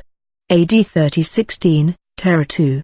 After a decade of trial and error, mistakes and education, the propeller group, now known as the TPG, manages to launch an unmanned, remote-controlled probe into orbit. The successful launch results in celebrations in the neutral territories, and greatly startles the personnel of Serco Sky Command. After some communications with TPG and internal discussions, the Serco officially congratulate the group on their accomplishment, much to the group's collective relief. The probe itself proves quite serviceable. Its tiny gravitic pulse engine, a diminutive homage to the great Attainee designs on which it was based, propels it out of orbit and even as far as the next planet. Successfully recovered after impact in the ocean, the probe is hailed as bringing in a new era of neutral space exploration. After recovering their probe, TPG goes on tour, passing through the neutral towns and cities in search of additional funding for a manned mission. AD 3252, Terra 2. The last 200 years have been marked with considerable technological advancements in the neutral territories. Since their first faltering steps into space, TPG has grown and expanded into a respected spacecraft manufacturing corporation. Their light, relatively inexpensive craft allow the neutrals to experiment with a space station in orbit of a planet near Terra 2. Experiments are conducted in long-term space habitats, yielding discoveries in artificial gravity and other areas. A self-contained biosphere is built on the station, allowing experiments in space-based farming. Best known of all, TPG holds yearly exploration contests among its ship customers. Contestants strive to return with the most useful and interesting data from distant locales, all of which is assembled and judged at the end of the year. Although there are not many individuals who choose to become professional explorers, the few that do are awarded fame, fortune, and corporate sponsorship. The lives of explorers are difficult, however. They often vanish alone into the stars for years at a time, perhaps never to return at all. Despite the perils, these single-hander explorers capture the imagination of their people, and expand the neutral consciousness of the universe around them. AD 3419, Terra 2. Life has gone relatively well for the neutrals. The Serco are no longer communicative, and have made it clear that they consider the neutrals' culture to be inferior. Serco borders have effectively closed, but there is no open hostility. The behavior of the Serco is worrisome to a few neutral leaders, but the gaze of the population is ever skyward. Exploration has broadened the knowledge of their people to a great extent. A new mineral is discovered in the depths of an asteroid belt, many jumps from Terra 2. Named xythrisite, it allows the neutrals to develop metal alloys with incredible physical characteristics.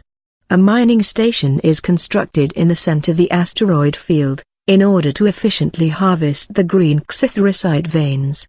Over time, this station is added to in a haphazard fashion, eventually resulting in a vast complex of interwoven stations, each constructed by a different group for varying purposes. This patchwork quilt of xythrisite steel provides a living shelter for thousands of miners and their families, and becomes the home base of the neutrals in space. The exploration project also fares well, with much that is strange and new coming to the attention of the neutral peoples. Around this period, a navigational error is made by a neutral explorer charged with mapping systems. This minor error leaves a wormhole area off of neutral charts for nearly a millennia, and likely leads to the long-standing lack of contact between the neutrals and Attainee. AD 3543, Terra 2. The Serco have advanced, but many of the tenets of their culture have remained unchanged over the last few hundred years. The military still retains control, and this fact is considered a great source of national pride. The original military coup is considered a great moment in Serco history.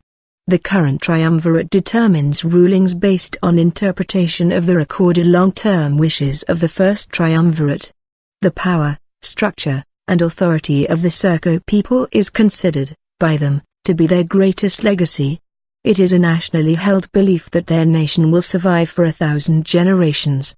Nationalism to the point of arrogance is taught in the schools and upheld by the leaders.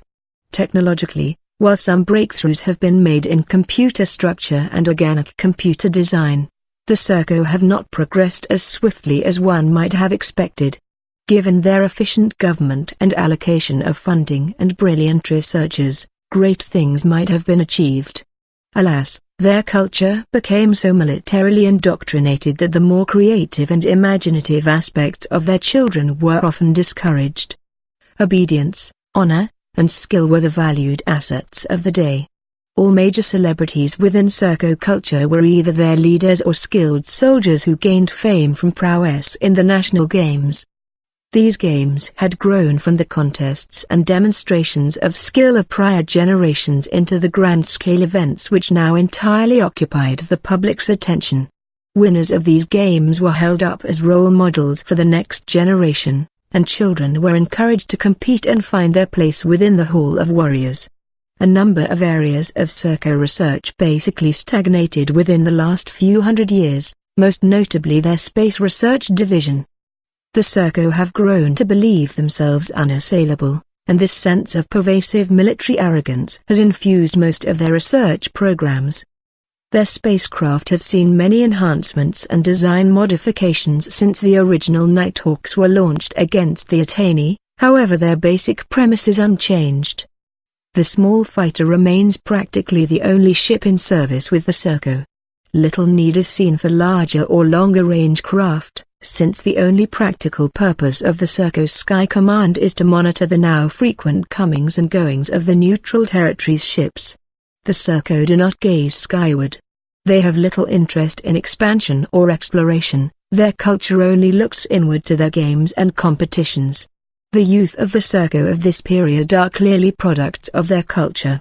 Overly proud and arrogant, they begin to go out of their way to taunt the lower people of the neutral territories.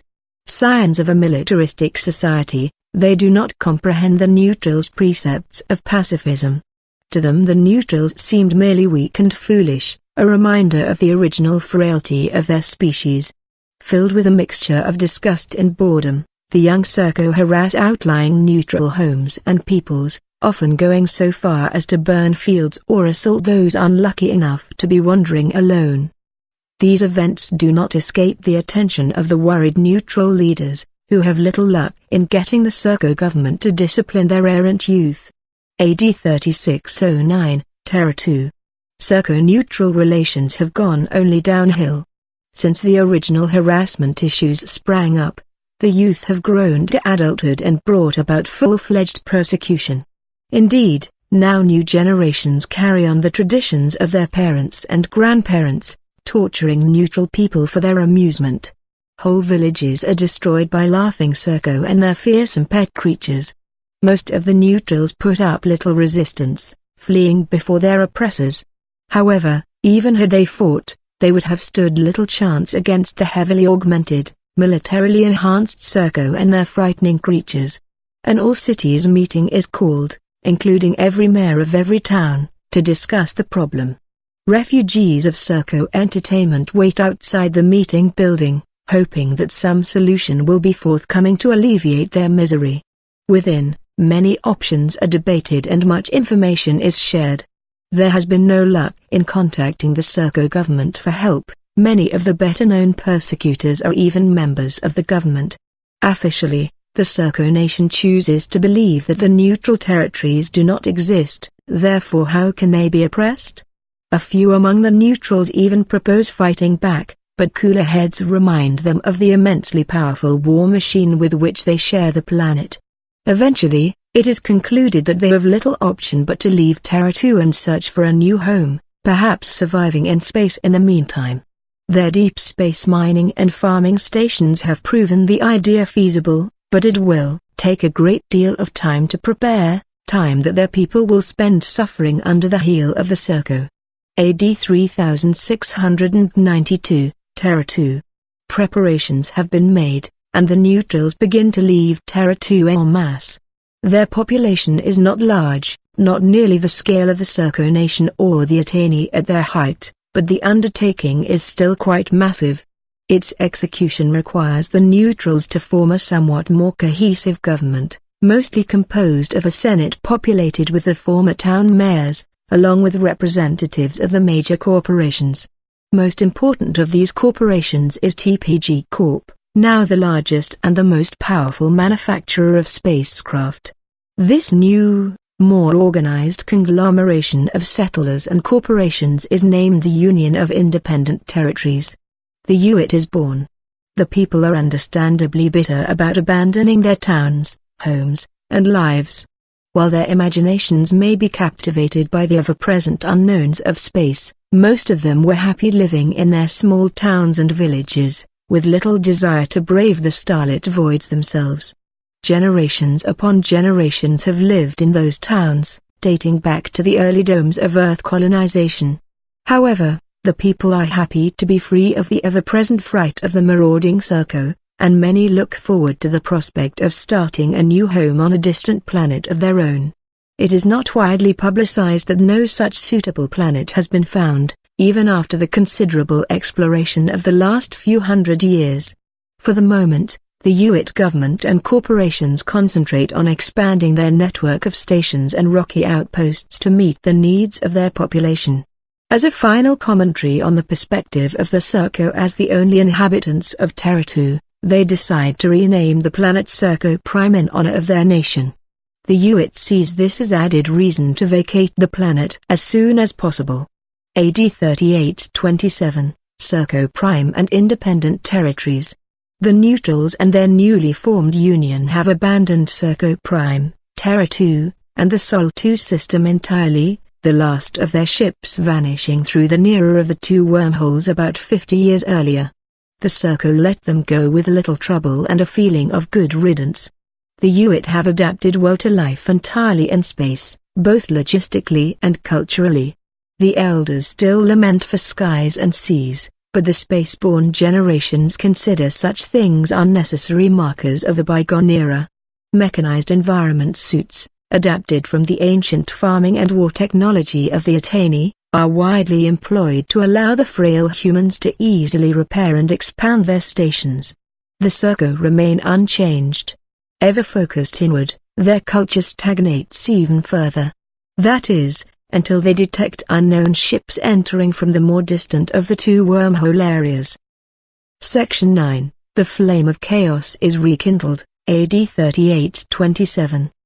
The capture of the Attainee research vessel sends shockwaves through Serco High Command. While a few ancient Serco records did mention the possibility that some Attainee might have escaped the massacre of 2661, this theory had long since been given up as folly. Indeed, the captured Attainee had a hard time convincing their Serco inquisitors that they were speaking the truth. The triumvirate called a war council to discuss the matter. 3 major possibilities were put forth. The first, that their enemy of old had indeed escaped to some distant world and were now beginning their return. The strange configuration of the Attainee ship, with no visible controls or connection to the pilot, lent credence to this theory. The second possibility was that this was some strange plot of the neutrals, perhaps to take revenge for being driven from their homes. The neutrals were not perceived as a threat, but their many advances in space technology had not escaped Serco notice. Thirdly, that perhaps this was an encounter of a wholly separate nature, a completely new race or species. Perhaps this species sought to lull the Serco into merely viewing this as a minor infraction by a vanquished enemy. The Attainee prisoners, in the meantime, did their best to convince the Serco of the good intentions of the Attainee people. Viewed largely with suspicion by the Serco, they made little headway. At best they were seen as the spies of an unknown power, at worst, the van of an approaching armada. Either way, the new potential threat worried the Serco military commanders, prompting them to generate short-term plans for the possibility of interstellar war. A massive propaganda campaign was launched in the Serco cities, painting frightening visions of alien invaders from the skies, and calling for all Serco peoples to help ready their world for battle. A call was put out for volunteers for the newly revitalized Sky Command and pilot programs. Work began on modifying the venerable Nighthawk fighters for much longer range, so that a heavily armed reconnaissance group might investigate the closest of the purportedly Attainee planets. A watch was set on the further wormhole area and the Attainee explorers continued to be detained and closely monitored. For their message of peace to be best understood, the Attainee remained docile and made no attempt to escape, hoping that diplomacy might win through after further contact between the governments. Noting the disappearance of their exploration team, the Attainee became concerned. Further missions to monitor the Surco system were suspended, pending the return of the missing team. Within the monastic hierarchy, the next course of action was widely debated. Should a rescue team be sent to discover what happened? If the Surco had indeed captured the explorers, how would they be perceived? Although information on the Surco was incomplete, a picture had begun to emerge of an arrogant, warlike nation, with few interests outside of its own cultural pursuits. If the explorers were perceived as a threat, an additional rescue team might only compound that flawed perspective. If the Surco were alerted and suspicious, it would be impossible to make the wormhole jump into their system unnoticed. Thus it was decided, with some misgivings and concern for their missing comrades, that no rescue team would be sent. A watch would be placed on the near side of the wormhole area. The Attainee prepared to wait and hope for the best. After a week of frantic work, 30 Nighthawk fighters, newly adapted for long range and loaded out to full combat capacity, went into operational readiness. The Attainee prisoners gave detailed information on how to reach EO, the nearest Attainee planet. The explorers were hopeful that they might be escorted home by this small Surco fleet, but were rebuffed and placed back under lock and key. As the sun set over the ancient remnants of the Attainee home on Terra 2, the Nighthawks launched from their base and sped towards the second wormhole area. The Surco fighters flocked through the wormholes, their multitude of jump signatures noted from a distance by the alert Attainee recon ship. The Attainee waited for them to do their post-jump regroup, to get a thorough count and inspection of the approaching force, then fled before them towards EO. Easily outdistancing the antiquated Nighthawks, the recon vessel reported the news to the Attainee networks several hours before the Surco would arrive. The monastic order wrestled with the problem.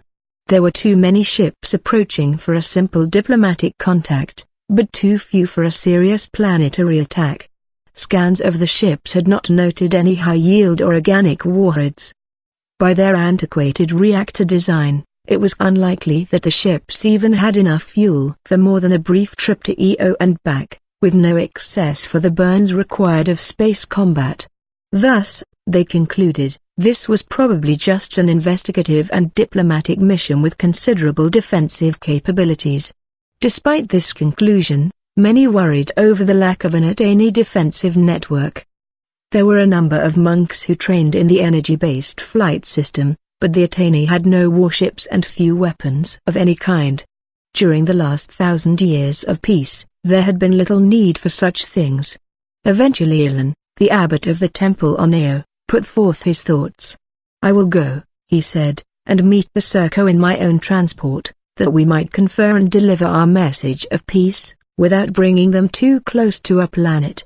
Much dissent sprang up against this proposal. No Attainee wished to risk such a beloved and well-respected leader in an endeavor with so questionable an outcome. The old monk would not be gainsaid, however, and the abbot of Itan remained silent. They knew that their representative must be sufficient to honor and hopefully placate the fast-approaching Surco, and few could match Ilan in matters of negotiation or diplomacy. The abbot boarded his transport, accompanied by a small crew, and lifted off, destined for the wormhole region from which the Surco would soon emerge. The Surco fighters made the final jump into the EO system, and found the abbot waiting for them. At over 300 meters long, the abbot's personal transport vessel was not a small ship. Sculpted with a flowing natural design and decorated with the black and gold patterns native to EO, it visually projected the power and authority of the planet's leader. Maintaining position only a few hundred meters from the Surco's wormhole exit points, the Nighthawks were quite startled to be met by the large ship. The Surco had never encountered a ship of that scale. Even the largest neutral transports were still relatively small. As the flustered Surco broke formation and eventually regrouped around the abbot's ship, the abbot transmitted his welcome message to his long-lost brethren. The communications systems of both the Serco and Itani had advanced in different directions over the past millennium. Both had elected to resort to an ancient analog radio method, that they might be sure of reaching the other side. This also allowed the people of the planet Io to tune into the discussions, albeit somewhat delayed by the distance to the wormhole area. The language of both sides had also changed, although not so dramatically that communication was difficult. The Attainee had adopted a terse, clipped, precise mode of speech, with a large number of new words that referred to concepts specific to their studious and martial culture.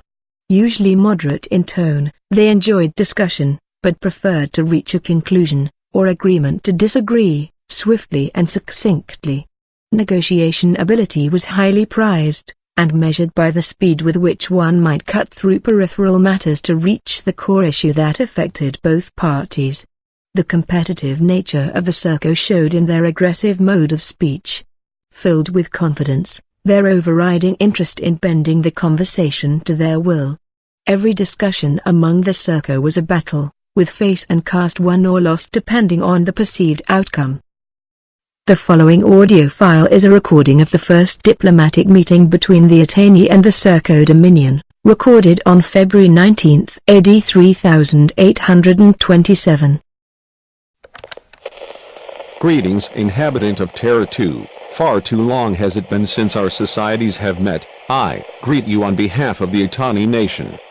We are a peaceful folk, and desire only to communicate and share with other cultures to the benefit of all. You have invaded the sovereign dominion of the Serco Nation. Your spies have been captured and your invasion plot exposed.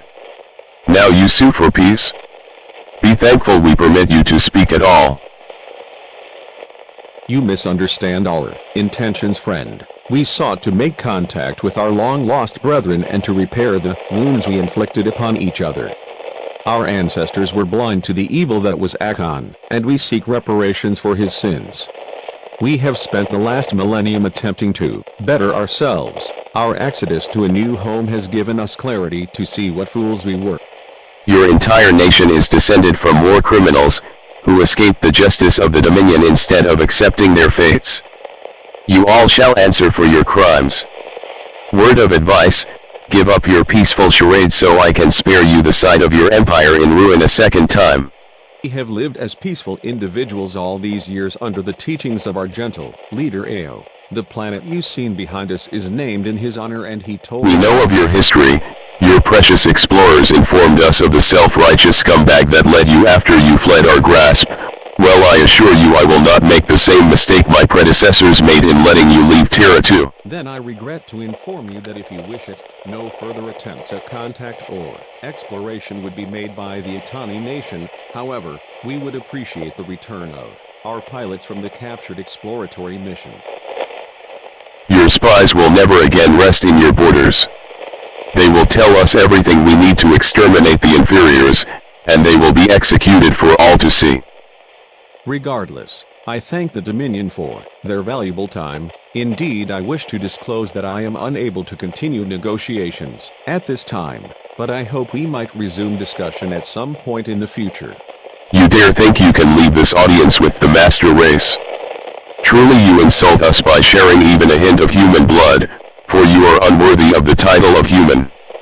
All fighters attack that Itani warship, destroy it and return to Sky Command. It's time to finish what we Serco started all those years ago. Analog transmission terminated by the Surco Dominion, remaining audio files corrupted. The population of Ao listened in stunned silence to the first shots striking the hull of their leader's spacecraft. Even as the echoes of the transport's Mayday call faded in the temple, several monks were boarding recreational craft, determined to aid their embattled brother.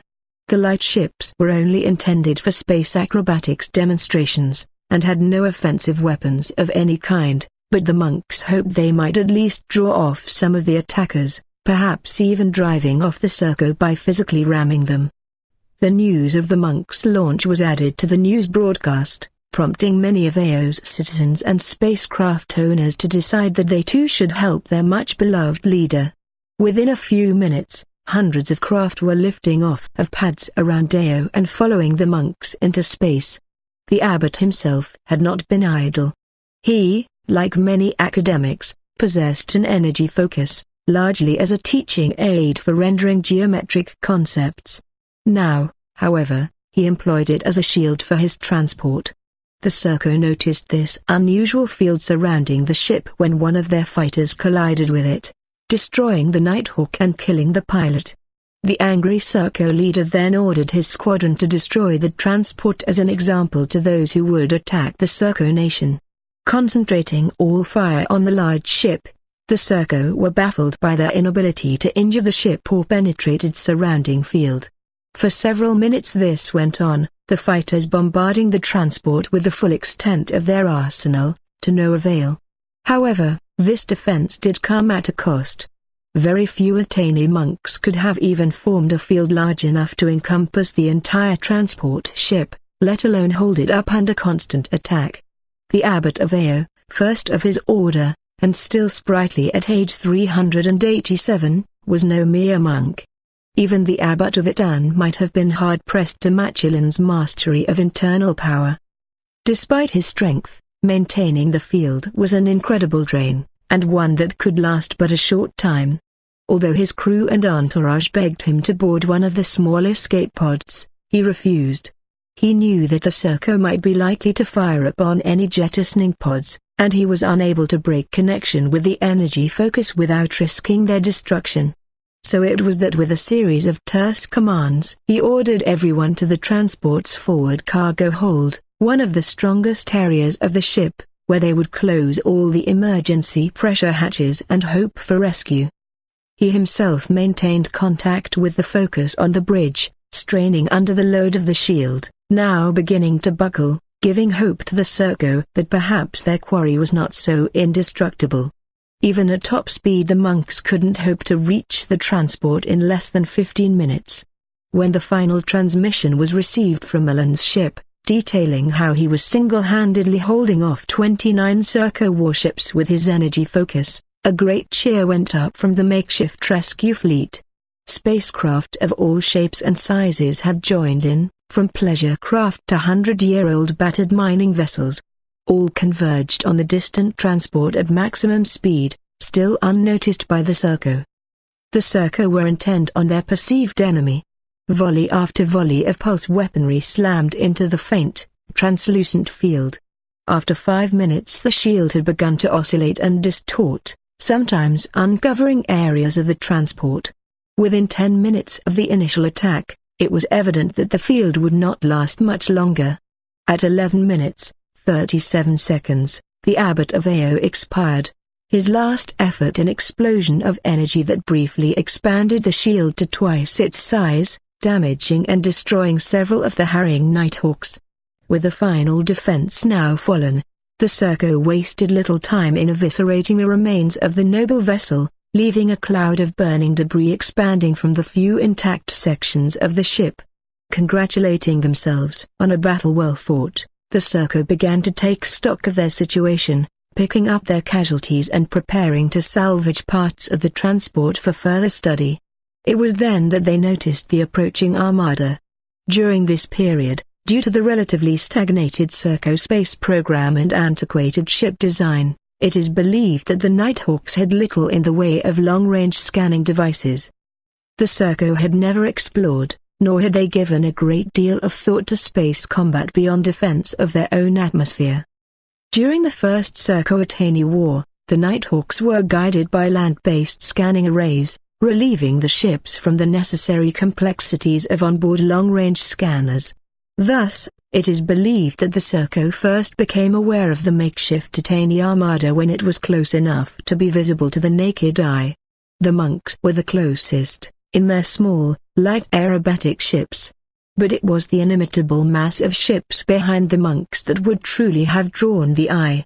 Finally numbering over 4,000 individual spacecraft, the vast cloud would truly have made an impressive sight. Among them, a pair of Dominion heavy transports, each over 6,000 meters in length, which had left their positions orbiting Eo's moon to join the rescue effort.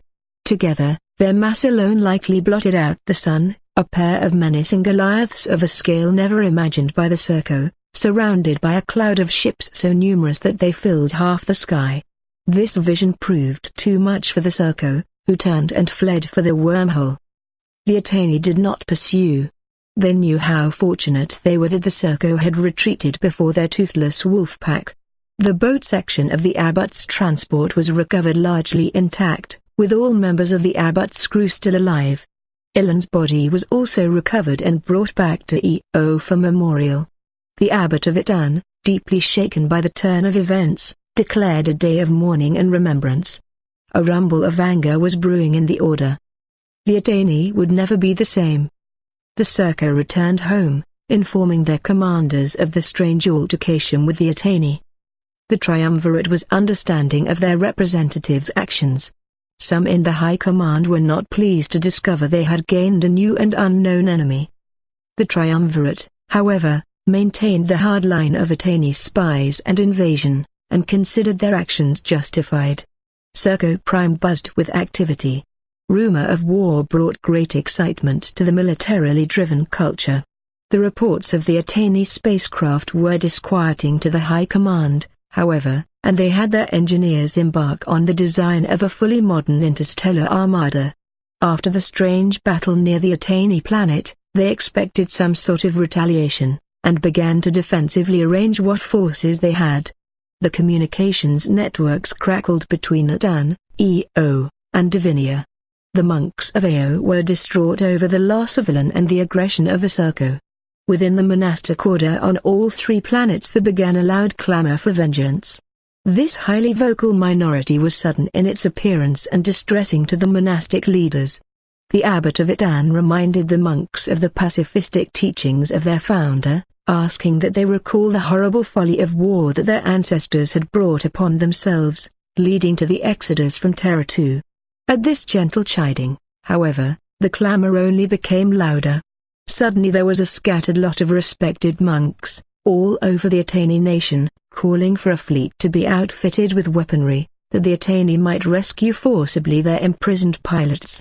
This suggestion was not abhorrent to many, but it went against the wishes of the monastic elders, who at all costs clung to their peaceful beliefs. After a week of unusually heated argument within the order, several hundred monks abruptly announced their secession from the monastic order of AO. Such an event was unheard of, and shook the order to its core. In 1,000 years of peaceful study, no monk had ever abandoned the order. Now, suddenly, over 300 did exactly that and vanished from all knowledge. Days of turmoil followed for the Attainee. The abbots of Divinia and Itan, along with the newly accepted abbot of AO, met together to discuss the upheaval. There was no question that the secession had been well organized and executed. Upon further study of the profiles of the monks who had left, a pattern slowly began to emerge. The monks had all known one another, had often worked closely together, and came from families who usually lived in the same communities. Brothers and sisters were sent out to question these families, but they returned only with word of abandoned villages. The secessionists and their families, perhaps over 1,000 individuals, had disappeared without a trace. The scale of this mysterious conspiracy amazed the Attainee. But where had they all gone? And why? 20 days after the Serco had destroyed Ilan's cruiser, shipping traffic began to report sightings of unusual craft making jumps from the direction of Divinia. Flat black and free of insignia or planetary color scheme, the ships were clearly Attainee, but outfitted strangely and heading at high speed through the systems towards AO. As they passed Itan they were scanned and shown to be carrying pulse and warhead-based weaponry.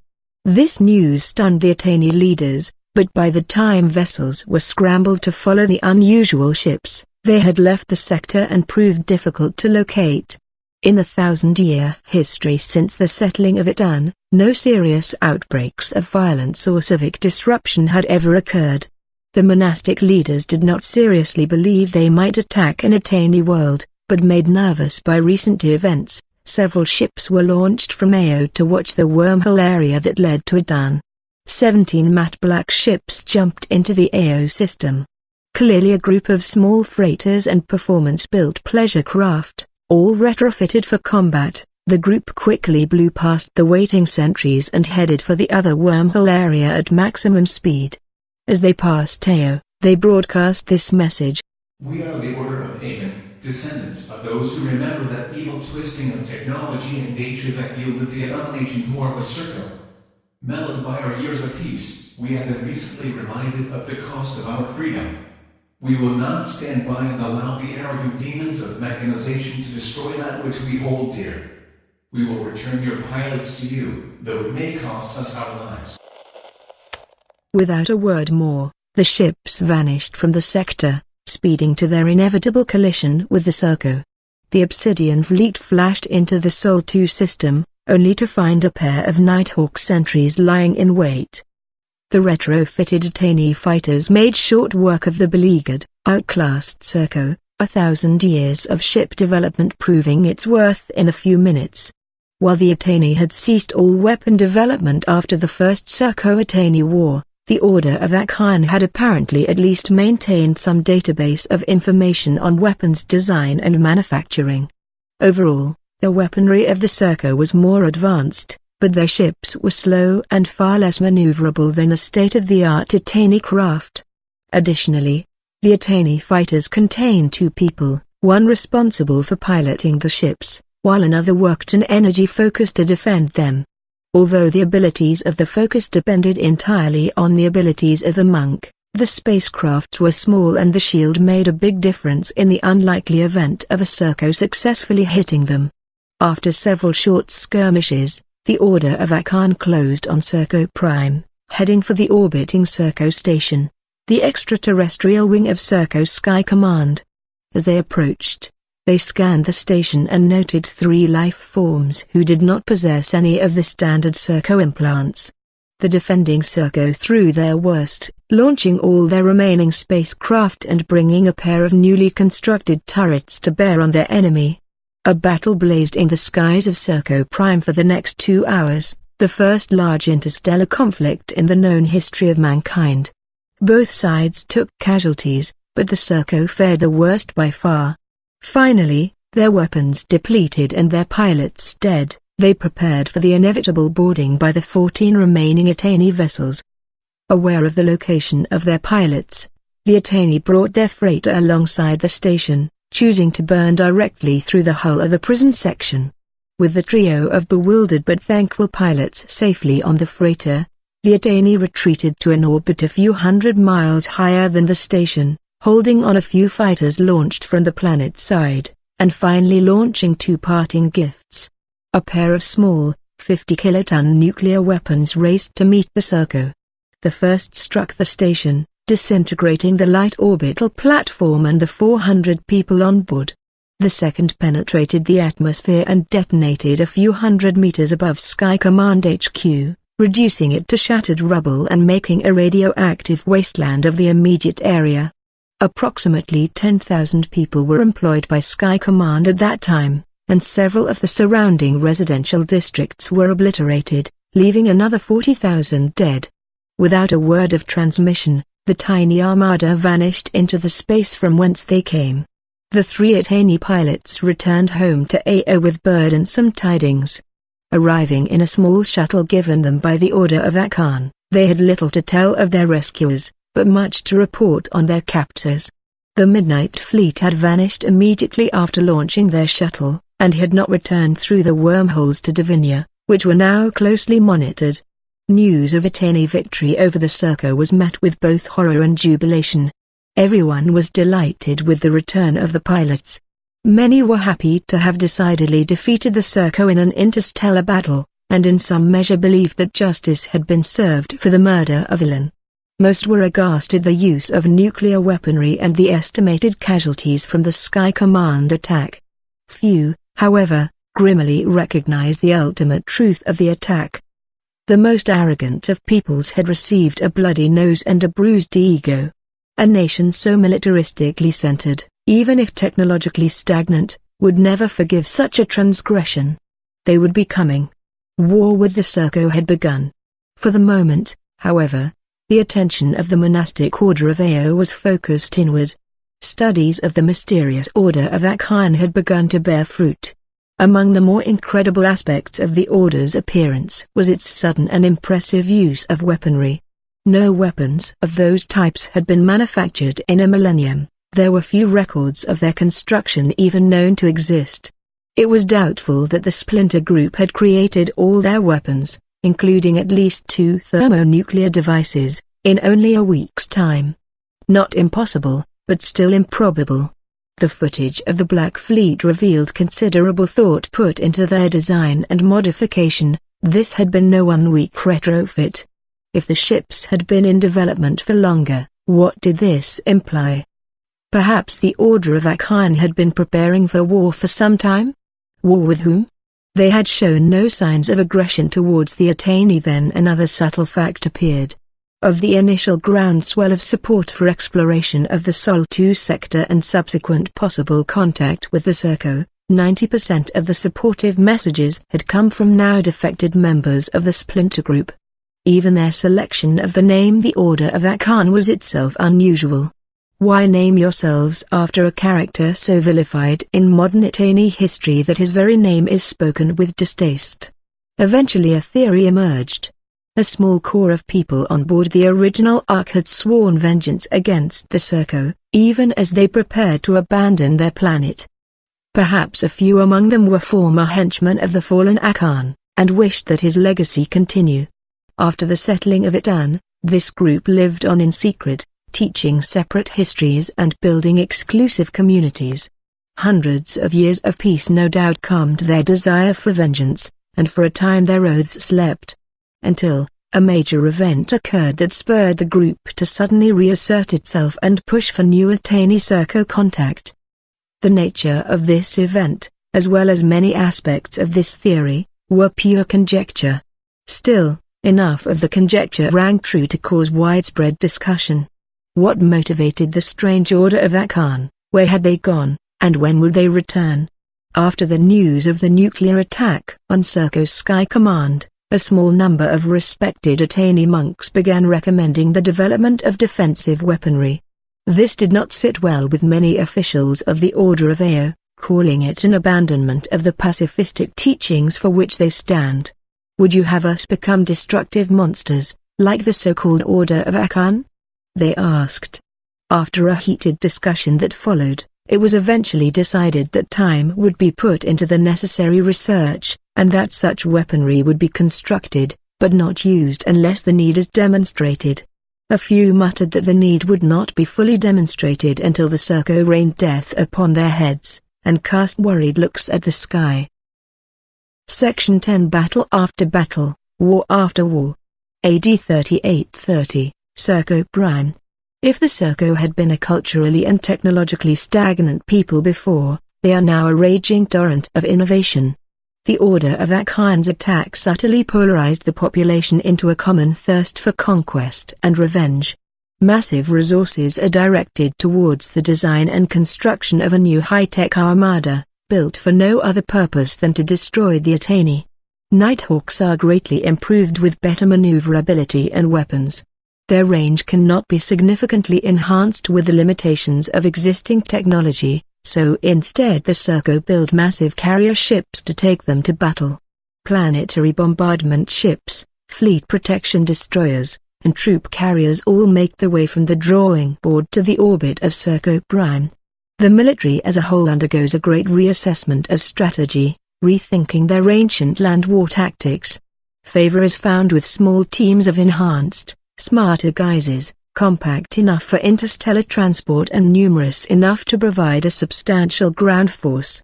The new guises are controlled by an orbiting capital ship. Guise-like artificially controlled fighters are researched, but prove too unstable for short-term combat use. Initial testing of the ground forces goes well, and the Serco people remain stalwart in their call for vengeance. In the meantime, the Attainee continue to argue about the philosophical ramifications of building a military. Thus, little actual building takes place. They do manage to revive their aged weapons technology, and improve on it to some degree, bringing it up to date. Advancements are made in energy studies. Monks can now easily fly a ship and control an energy focus at the same time. Designers conceptualize next-generation ships featuring modular weapons attachments, but no actual weapons are constructed. AD 3844, EO. On the day of the 18th anniversary of the attack on Serco Prime, a fleet of 44 Serco capital ships make the jump to the adjacent system, on their way to Attainee territory. The Attainee sentries see them and provide a few hours warning to EO. The order is shaken by this news, many lamenting their foolish choice to avoid weapons construction. An evacuation of EO's population begins.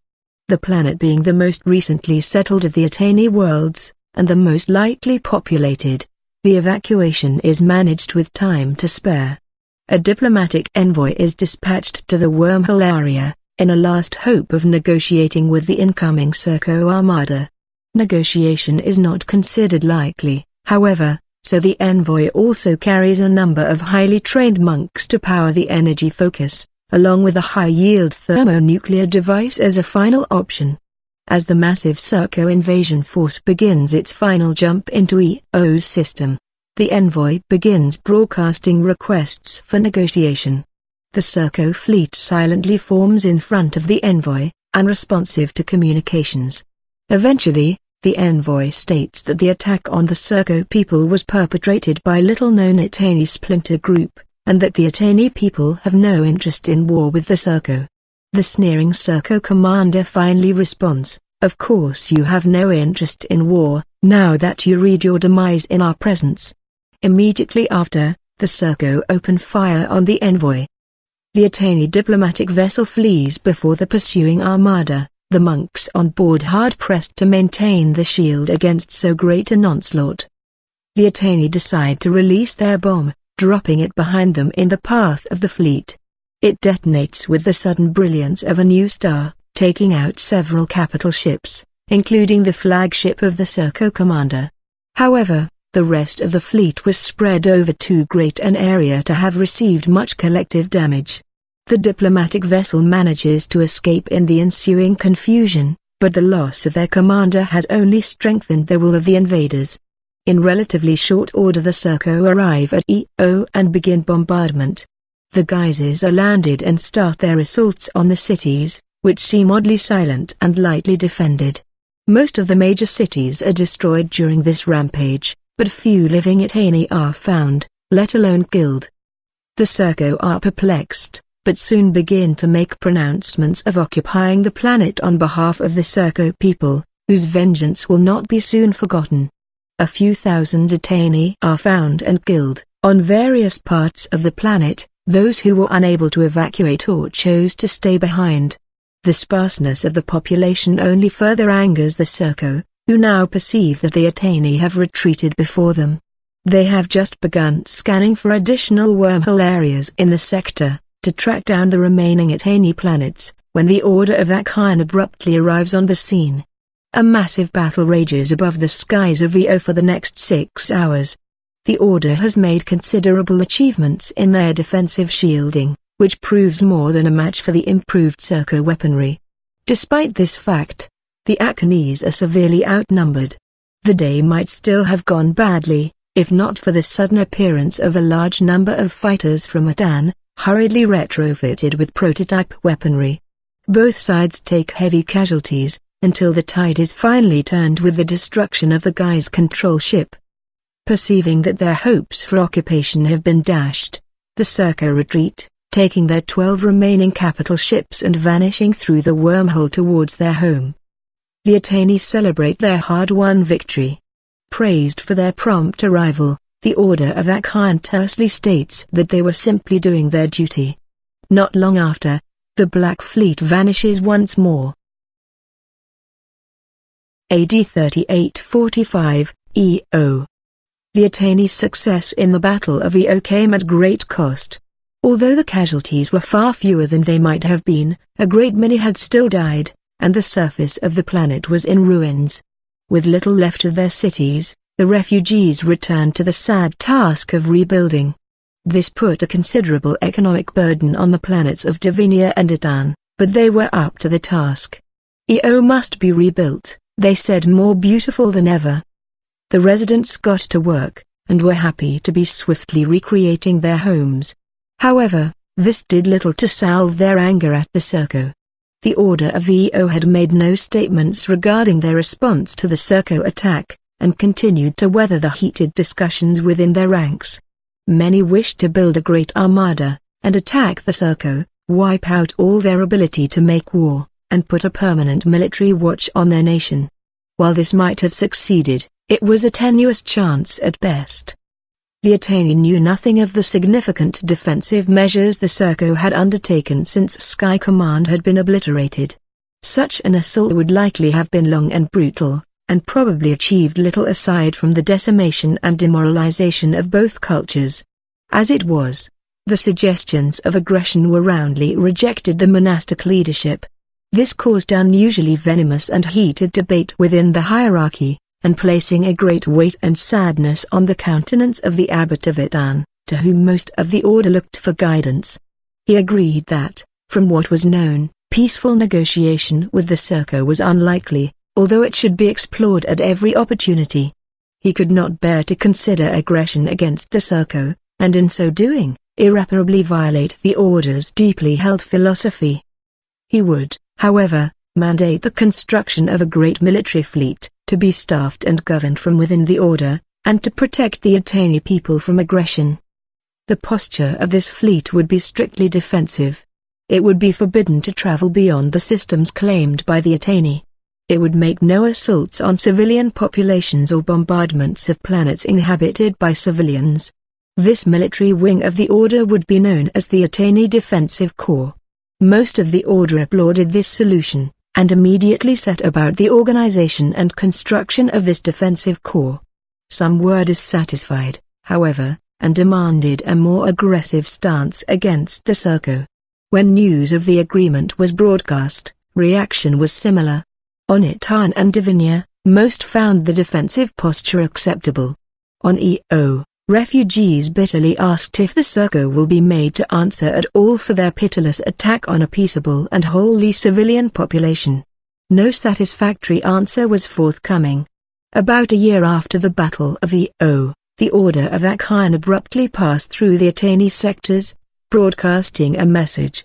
"Join with us, brothers and sisters," their repeating message exclaimed. "We fight to avenge our grievous hurts at the hands of the Serco." The message went on to further debase the Serco as murderers without conscience and corrupters of nature. After several passes through the systems, the propaganda fleet was ordered to leave, and swiftly obeyed. May had listened, however, and several thousand people, including refugees and disillusioned monks from EO, followed the ships as they left. No attempts were made to discover their destination, and the abbot of Itani permitted them to leave without rancor or judgment. AD 3912. Many skirmishes have occurred since the Battle EO. All attempts at peaceful resolution with the Serco have been met with rebuke and retaliation. Analysis of the Serco response implies they feel insulted by the offers of terms, despite many of the terms being greatly favorable to their people. They seem to despise everything Attainee. No offers of technology or strategic area interest them. Explanations of the different orders mean little to them, as they espouse a belief that all Attainee are a disease in need of cleansing. They will only accept total surrender, and even then they will guarantee nothing. The great fleet of the Attainee is very successful, defending against incursion after incursion of Serco attackers. The constant skirmishes become nearly a way of life for the two militaries. During this period, the lukewarm war becomes integrated as an accepted part of culture. The altercations are frequent, every few months, but few are injured. Both sides have erected devastating automated defense systems, and neither manned any large assaults. The Attainee Defensive Corps are banned from such activity, and the Serco have made no attempts in recent memory. The Union of Independent Territories, neutrals, are peripherally aware of the war, although not entirely certain whom the Serco are fighting. UIT-Serco relations are still quite chilly, and for the most part the UIT avoid the Serco systems entirely. The Serco, for their part, have left the Union alone since their original exodus from Sol II. The Order of Akan, despite their claims of a great campaign against the Serco, have not been heard from for some time. AD 3924. Exploration of the systems beyond Divinia leads to contact with the UIT. Surprisingly, the wormhole areas form something of a loop, connecting the Attainee, UIT, and the Serco together. Itani-UIT relations become friendly, and within a few years the two nations are trading extensively. Historical descriptions of flight of the Union from Serco oppression give the Attainee little hope for a peaceful resolution of their war. The UIT are happy to contribute their own technology to the effort, however, providing the Attainee with many ingenious but often low-tech solutions to problems. Among their contributions is their best xythrisite alloy. Light and incredibly strong, it becomes the new metal of choice for spaceship construction. The UIT themselves have become even more loosely knit over the years, until the term nation could scarcely be applied. The Senate dwindles in power, while the influence of the corporations only grows. By the time of Attainee contact, they're almost completely a corporate-driven culture. Some sections are well guarded and crime-free, under the auspices of the controlling corporation. Others are wild zones of rampant crime, where the right price can truly buy anything. All sorts of technology filters into these places, sold by shady merchants of questionable background, Serco biomechanical data, cybernetic implantation, weapons of disturbing and unusual design, all available to the highest bidder. The representatives with whom the Attainee interact were themselves of questionable origin. A disconnected league of corporations and powerful individuals control most of the UIT, but are often in competition with one another. Thus, the Attainee found themselves flooded with requests by one group or another to purchase exclusive information on advanced technology. The Attainee were more interested in sharing their knowledge with any who wished to learn, much to the annoyance of the individual UIT corporations. There were rumors even of small conflicts between forces of various groups and companies, vying with one another for Attainee technology. The energy focus shield system particularly excited the UIT merchants and corporations, until they learned how many years of study and training were required to even begin to use such a device. After a few interactions, the Attainee became somewhat wary of the strange union, maintaining positive relations, but warning their populace about the potential dangers of visiting or trading there. AD 3932. Abruptly arriving from an unmapped system, a large fleet from the Order of Akan passes through the Attainee systems, headed towards the Serco. Not answering any hails, the Armada passes from system to system at high speed. The 30-odd capital ships are finally halted by the combined might of the Attainee Defense Corps, formed in a blockade at the Attainee-Serco border. At this time, the last jump to Sol II. The Attainee inform the Order of Akan that they will not willingly fire on their estranged family, but they will permit no large-scale aggression against the Serco. Hard words are exchanged, but the Attainee remain firm. A 10-hour-long standoff follows.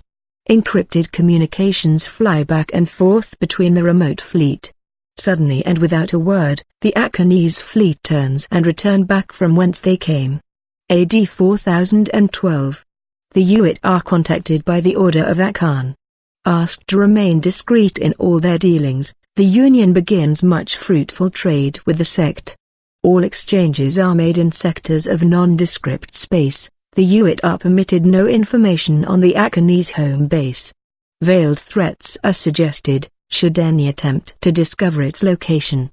Despite the cloak and dagger, relations become quite friendly, the Akanees choosing to interact mostly with a few corporations and the merchants with whom they have built trusting relationships.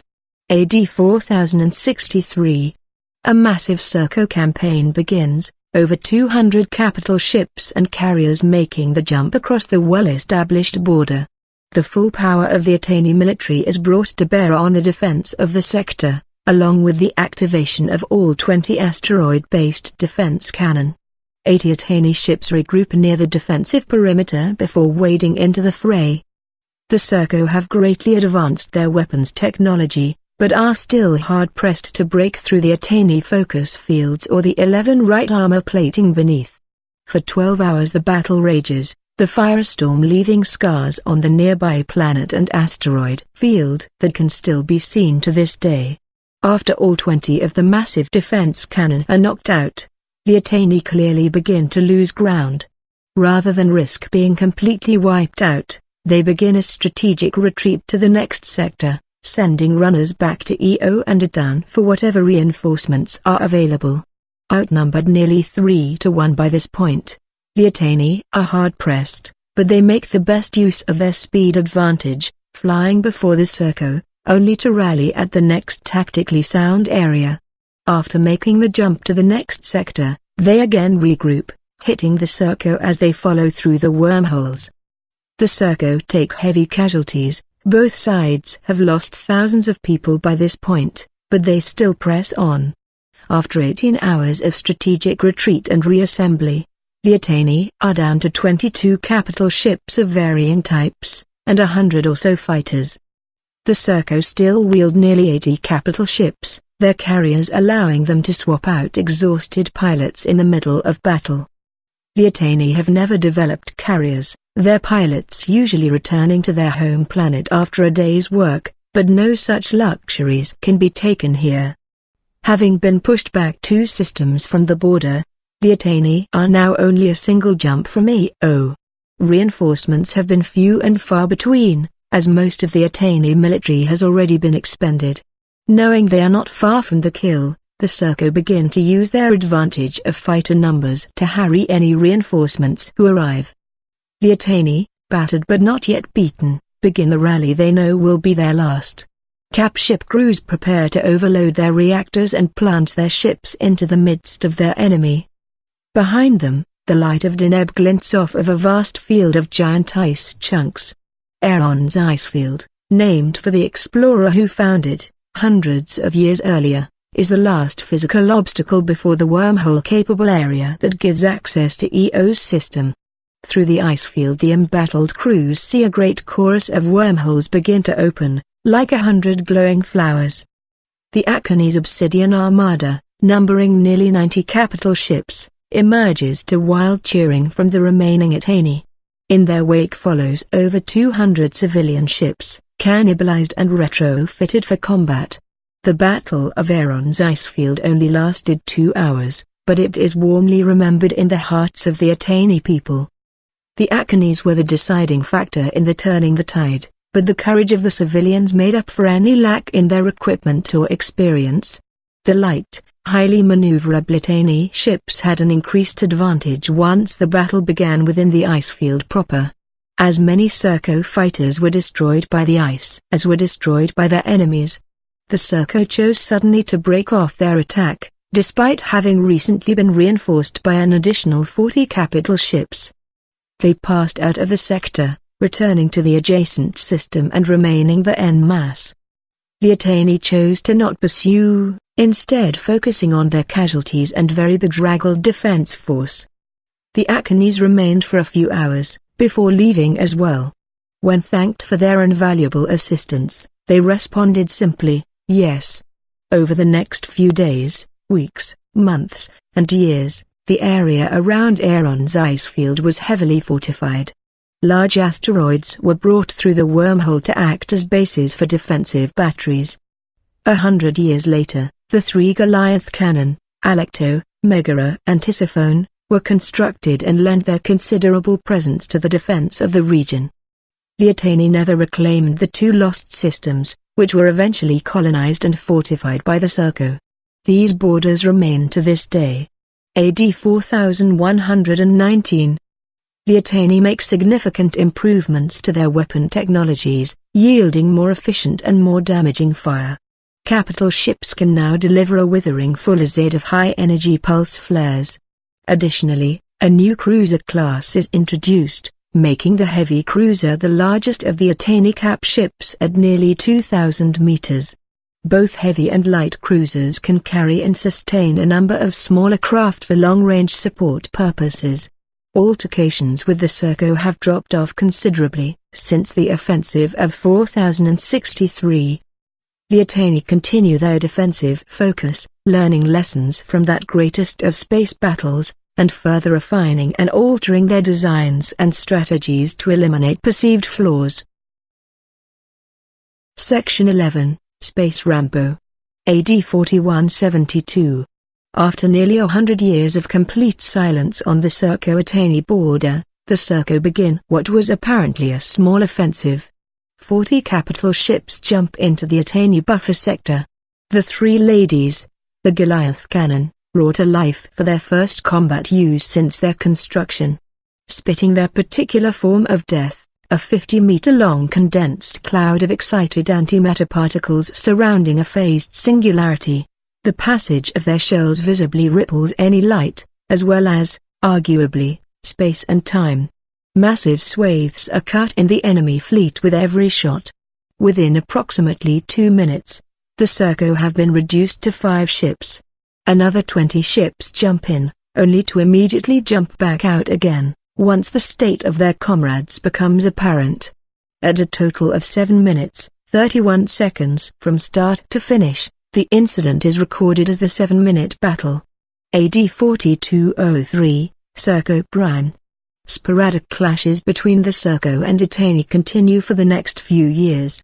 Using their newfound spacecraft expertise, the Surco expand beyond the boundaries of Surco Prime, terraforming 2 new worlds in nearby sectors.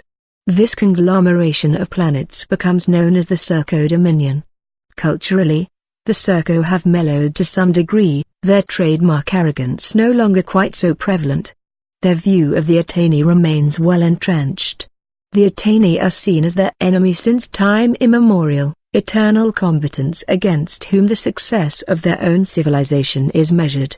Each new generation of triumvirate hopes that they might be the ones remembered as conquerors. The consolidation of the 2 adjacent systems in 4063 is marked as the greatest achievement of their people since the original ground war conquest of 2661. The generals and leaders of that era are hailed as heroes of epic proportion. They do not desire peace, war is now so integrated into their bloodline. They are bothered, however, by their recent failure to match up against once comparable Attainee forces. The new generation of Attainee weaponry is simply too devastating for the Surco ships, despite their best attempts at ingenious design and progressively thicker layers of armor. Without the benefit of Zyrite alloys or the more efficient Attainee reactor designs, their efforts prove futile. This further shames and aggravates their engineers and military, who both lose face with their populace at every loss. AD 4265. During recent skirmishes, the Attainee are surprised to occasionally be contacted by the Surco. Usually only jeering and challenging banter from the fighter pilots, it is nonetheless the first communication with their enemy in over 200 years. It may be that this period signaled the change in the Surco cultural perception of the Attainee, no longer seen as lesser beings deserving only of extermination, but now honorable adversaries against whom the youthful Surco officers judge their own abilities. The abbot of Itan orders a heavily shielded peace emissary to jump across the border and attempt formal contact. The mission has limited success, taking fire from the Surco on many occasions, who often seem unable to comprehend the concept of peace with their Attainee neighbors. Some worthwhile discussion does come of it, however, paving the way for additional officious communication. Subsequent exchanges led both sides to a much better understanding of one another. A temporary ceasefire was ordered to lend some stability to the talks. The Surco are fascinated at what they learn about their enemies, unable to reconcile the apparently pacifistic, and therefore, to them, cowardly, civilization with the staunch foes they have met on the field of battle. The brief reports of the Attainees make far more sense to them, better fitting their mental image of the Attainee they know and hate. Despite this extraordinary give and take between the rivals, the Surco laugh at all attempts by the Attainee to build a lasting peace. It eventually becomes understood that the triumvirate could never do such a thing, as it would be seen as a cowardly end to the conflict by their people. The monastic order cogitates on this conundrum. After 400 years of sporadic war, they would delight in some sort of peaceful compromise. The Attainee understanding of the Serco need for competition and conquest has been expanded by their recent talks, and leads to an idea. Oernan, abbot of Itan, now over half a millennia in age, desires peace more than any other. It was at his command that the ban of Serco contact was lifted, much as it was his longtime friend, Ilanaveo, whose death had ushered in the specter of war. For the better part of his time as guiding leader of the Attainee people, he has watched them suffer from the bitter plague of conflict.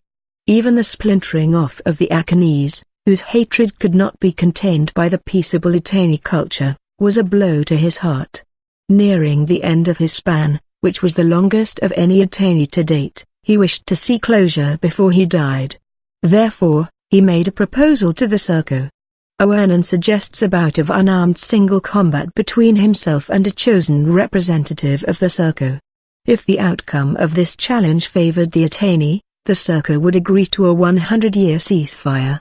Should the outcome favor the Serco, the Attainee would turn over documentation detailing the construction of high-efficiency reactor cores and advanced armor plating, xithrosite. The Attainee was shocked at this proposal, and collectively made every effort to turn their leader from his decision. Even the Order of Achaean sent messages of dismay. The Serco at first laughed at the idea, but then after internal discussion and consideration, agreed. The Serco people were excited by notion of such a bout. Similar events took place constantly within the highly competitive, media-driven Serco culture. However, the Serco were, by this point, so genetically and technologically enhanced that they could not conceive of losing a fistfight to a mere unaugmented human.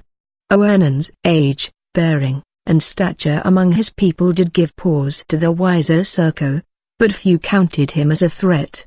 The populations of both sides awaited the day of the bout, the Serco with eagerness, the Attainee with dread.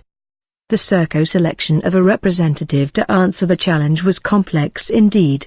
They had many heroes of single combat from which to choose, but one would be needed who could match Oernan in stature of character. Therefore, a member of the triumvirate was eventually selected. Karan stood over 7 feet tall. His age extended by genetic resequencing, he claimed a 350-year history as a veteran of the Serco-Attainee conflict. Muscular, dermal, and neural augmentations gave him unsurpassed strength and stamina. With reactions 100 times faster than that of a normal human being, he could kill an opponent with a dozen well-placed blows before they even became aware that he had struck. Much of his skull, bones and outer skin had been replaced with various lightweight alloys and armoring. Indeed, this competition may have forbidden the use of weapons, but the entire body of the Serco had been crafted for exactly that purpose. The day of the challenge arrived. It was held on board a giant Serco container ship, a gesture of goodwill on the part of the Attainee, surrounded by both of their fleets. There was no judging, whichever combatant should decline further competition, or lose consciousness, or life, would be the loser. 100 recording systems from both nations broadcast back to their respective peoples. Hundreds of Serco and Attainee military made up the audience, the rowdy Serco cheering wildly as Karan strides onto the mat. A few minutes later, Oernan entered as well, the diminutive Attainee leader walking smoothly and purposefully towards the area, belying his 500-odd natural years. The Serco crowd began to jeer at his entrance, but abruptly become quiet and respectful as he passed near. His intense presence and projection of self drawing murmurs of admiration from the Attainee. Oernan barely stood 4 feet tall, barefoot and clad in a simple cotton robe, his head shaved in the manner of his order, his closely cropped white beard and heavily lined face the only real evidence of his age. The combatants greeted one another in the center of the 50-meter wide white mat constructed for this duel. The booming voice of Karan floated out across the crowd, announcing the terms of the challenge and the implications of defeat. Then each combatant described themselves and their accomplishments, according to the custom of Serco competition. After the Serco had finished, Oernan said only "I am Oernan, I am Attainee." The rivals then bowed, and prepared for battle. At the beginning of the duel it was apparent that Charon expected no real competition, and desired only to draw out the fight for the enjoyment of the Serco viewers. Oernan made no offensive attempts, only defended himself and lightly avoided the blows of his enemy. After a few minutes of this, Charon clearly began to lose patience, and started to unleash more of his potential. The motions of the two became an outright blur, the Serco giant firing off long series of skilled attacks towards his adversary, but making contact only with the air. Frustrated, the massive biomechanical man heightened the pace even more, now forcing the Attainee to at least block his attacks. The blocks are no more satisfying, however, as blows with enough power to punch through a reinforced steel wall found themselves nulled by an aged pair of human hands. The minutes go by with little change, Charon now a snarling mass of aggression. After 20 minutes of combat, however, Oernan apparently decides it is time to finish. Following a long series of rapid blocks, he strikes the Serco in the torso with a two-handed blow of incredible speed. From recordings, it is not even clear that physical contact was actually made. It may be that for Oernan, such things were no longer necessary. Charon flew back 25 feet, sliding across the mat on his back before attempting to rise and collapsing. At this point, a series of confusing events occurred in rapid succession. Several Serco ran out to their fallen leader, and proclaimed him deceased. Oernan denied this, claiming the blow had much power, but would not have killed a man. Various members of the Serco audience then cried out that their leader had been murdered by the dishonorable Attainee, who had clearly concealed some sort of weapon on their champion. Oernan removed his cloak to show no weapons of any description. The audience of both the Attainee and Serco rushed onto the mat, and confused weapons fire abruptly appeared. As Oernan struggled through the crowd towards his fallen foe, he was shot several times in the head and chest by an Serco assailant, dying instantly. Needless to say, the Serco Attainee peace process did not survive this incident. The events on board the Serco ship erupted into a full-scale battle among the surrounding fleets. Much about the end of the duel is still unknown. It is believed that Charon did die, but whether as a result of his injuries or due to a simultaneous assassination attempt, no one knows.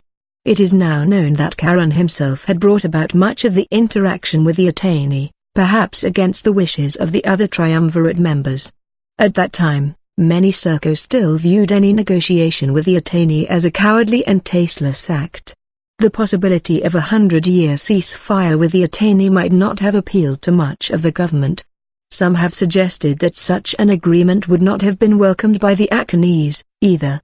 The sudden appearance of weapons fire on board and the sudden outbreak of hostilities in general lend credence to the possibility of an assassination or coup.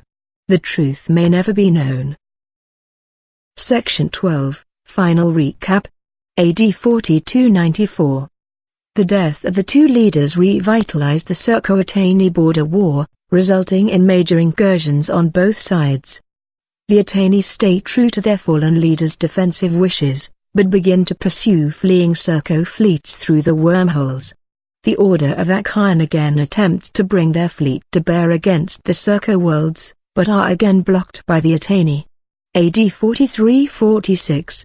To the great surprise of the Union of Independent Territories, the Serco approach and request diplomatic relations.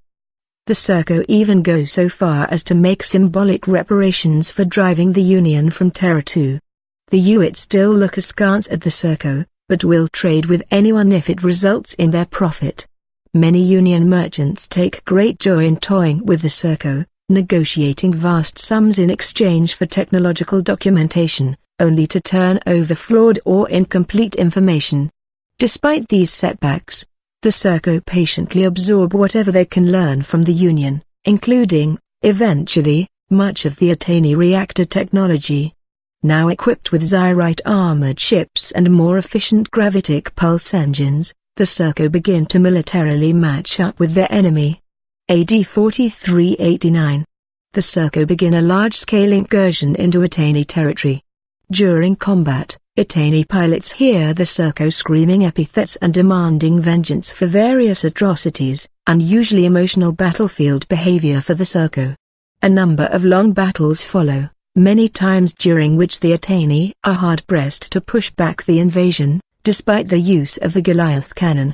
AD 4390.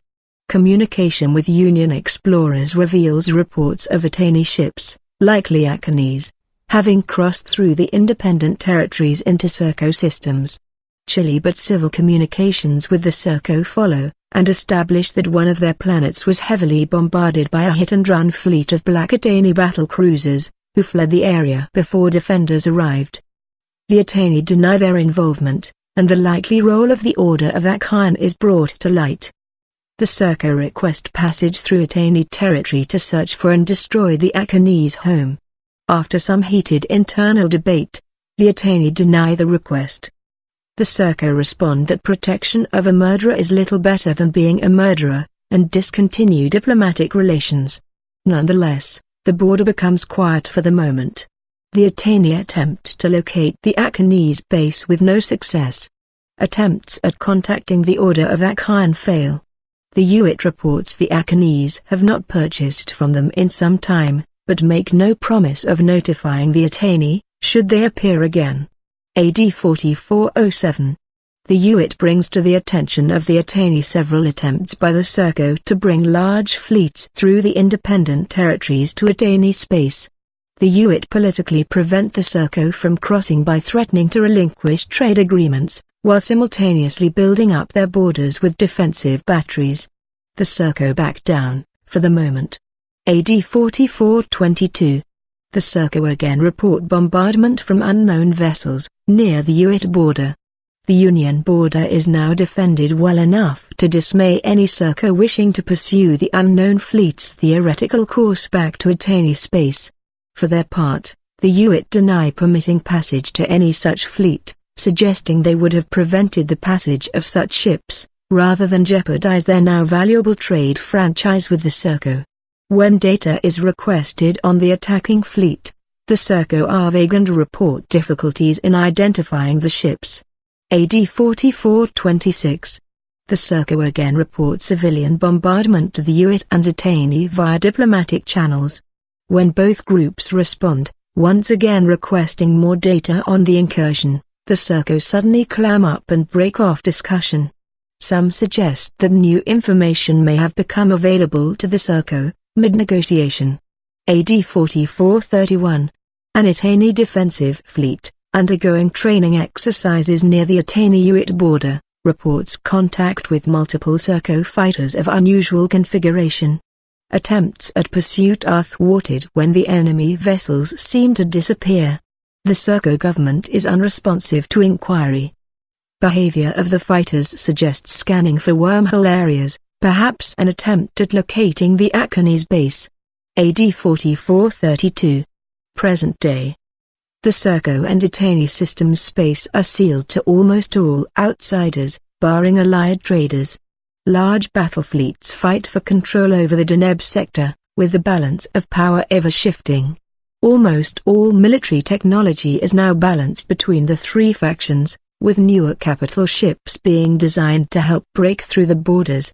The hive drones are now widespread, leaving many contractors short on raw materials for construction projects. The mining industry sees an influx in fighter who prey on the weak collector drones. Most avoid the larger units such as the Queens and the Leviathans, which dominate their respective sectors. Grey space has become a hive of scum and villainy unlike any other.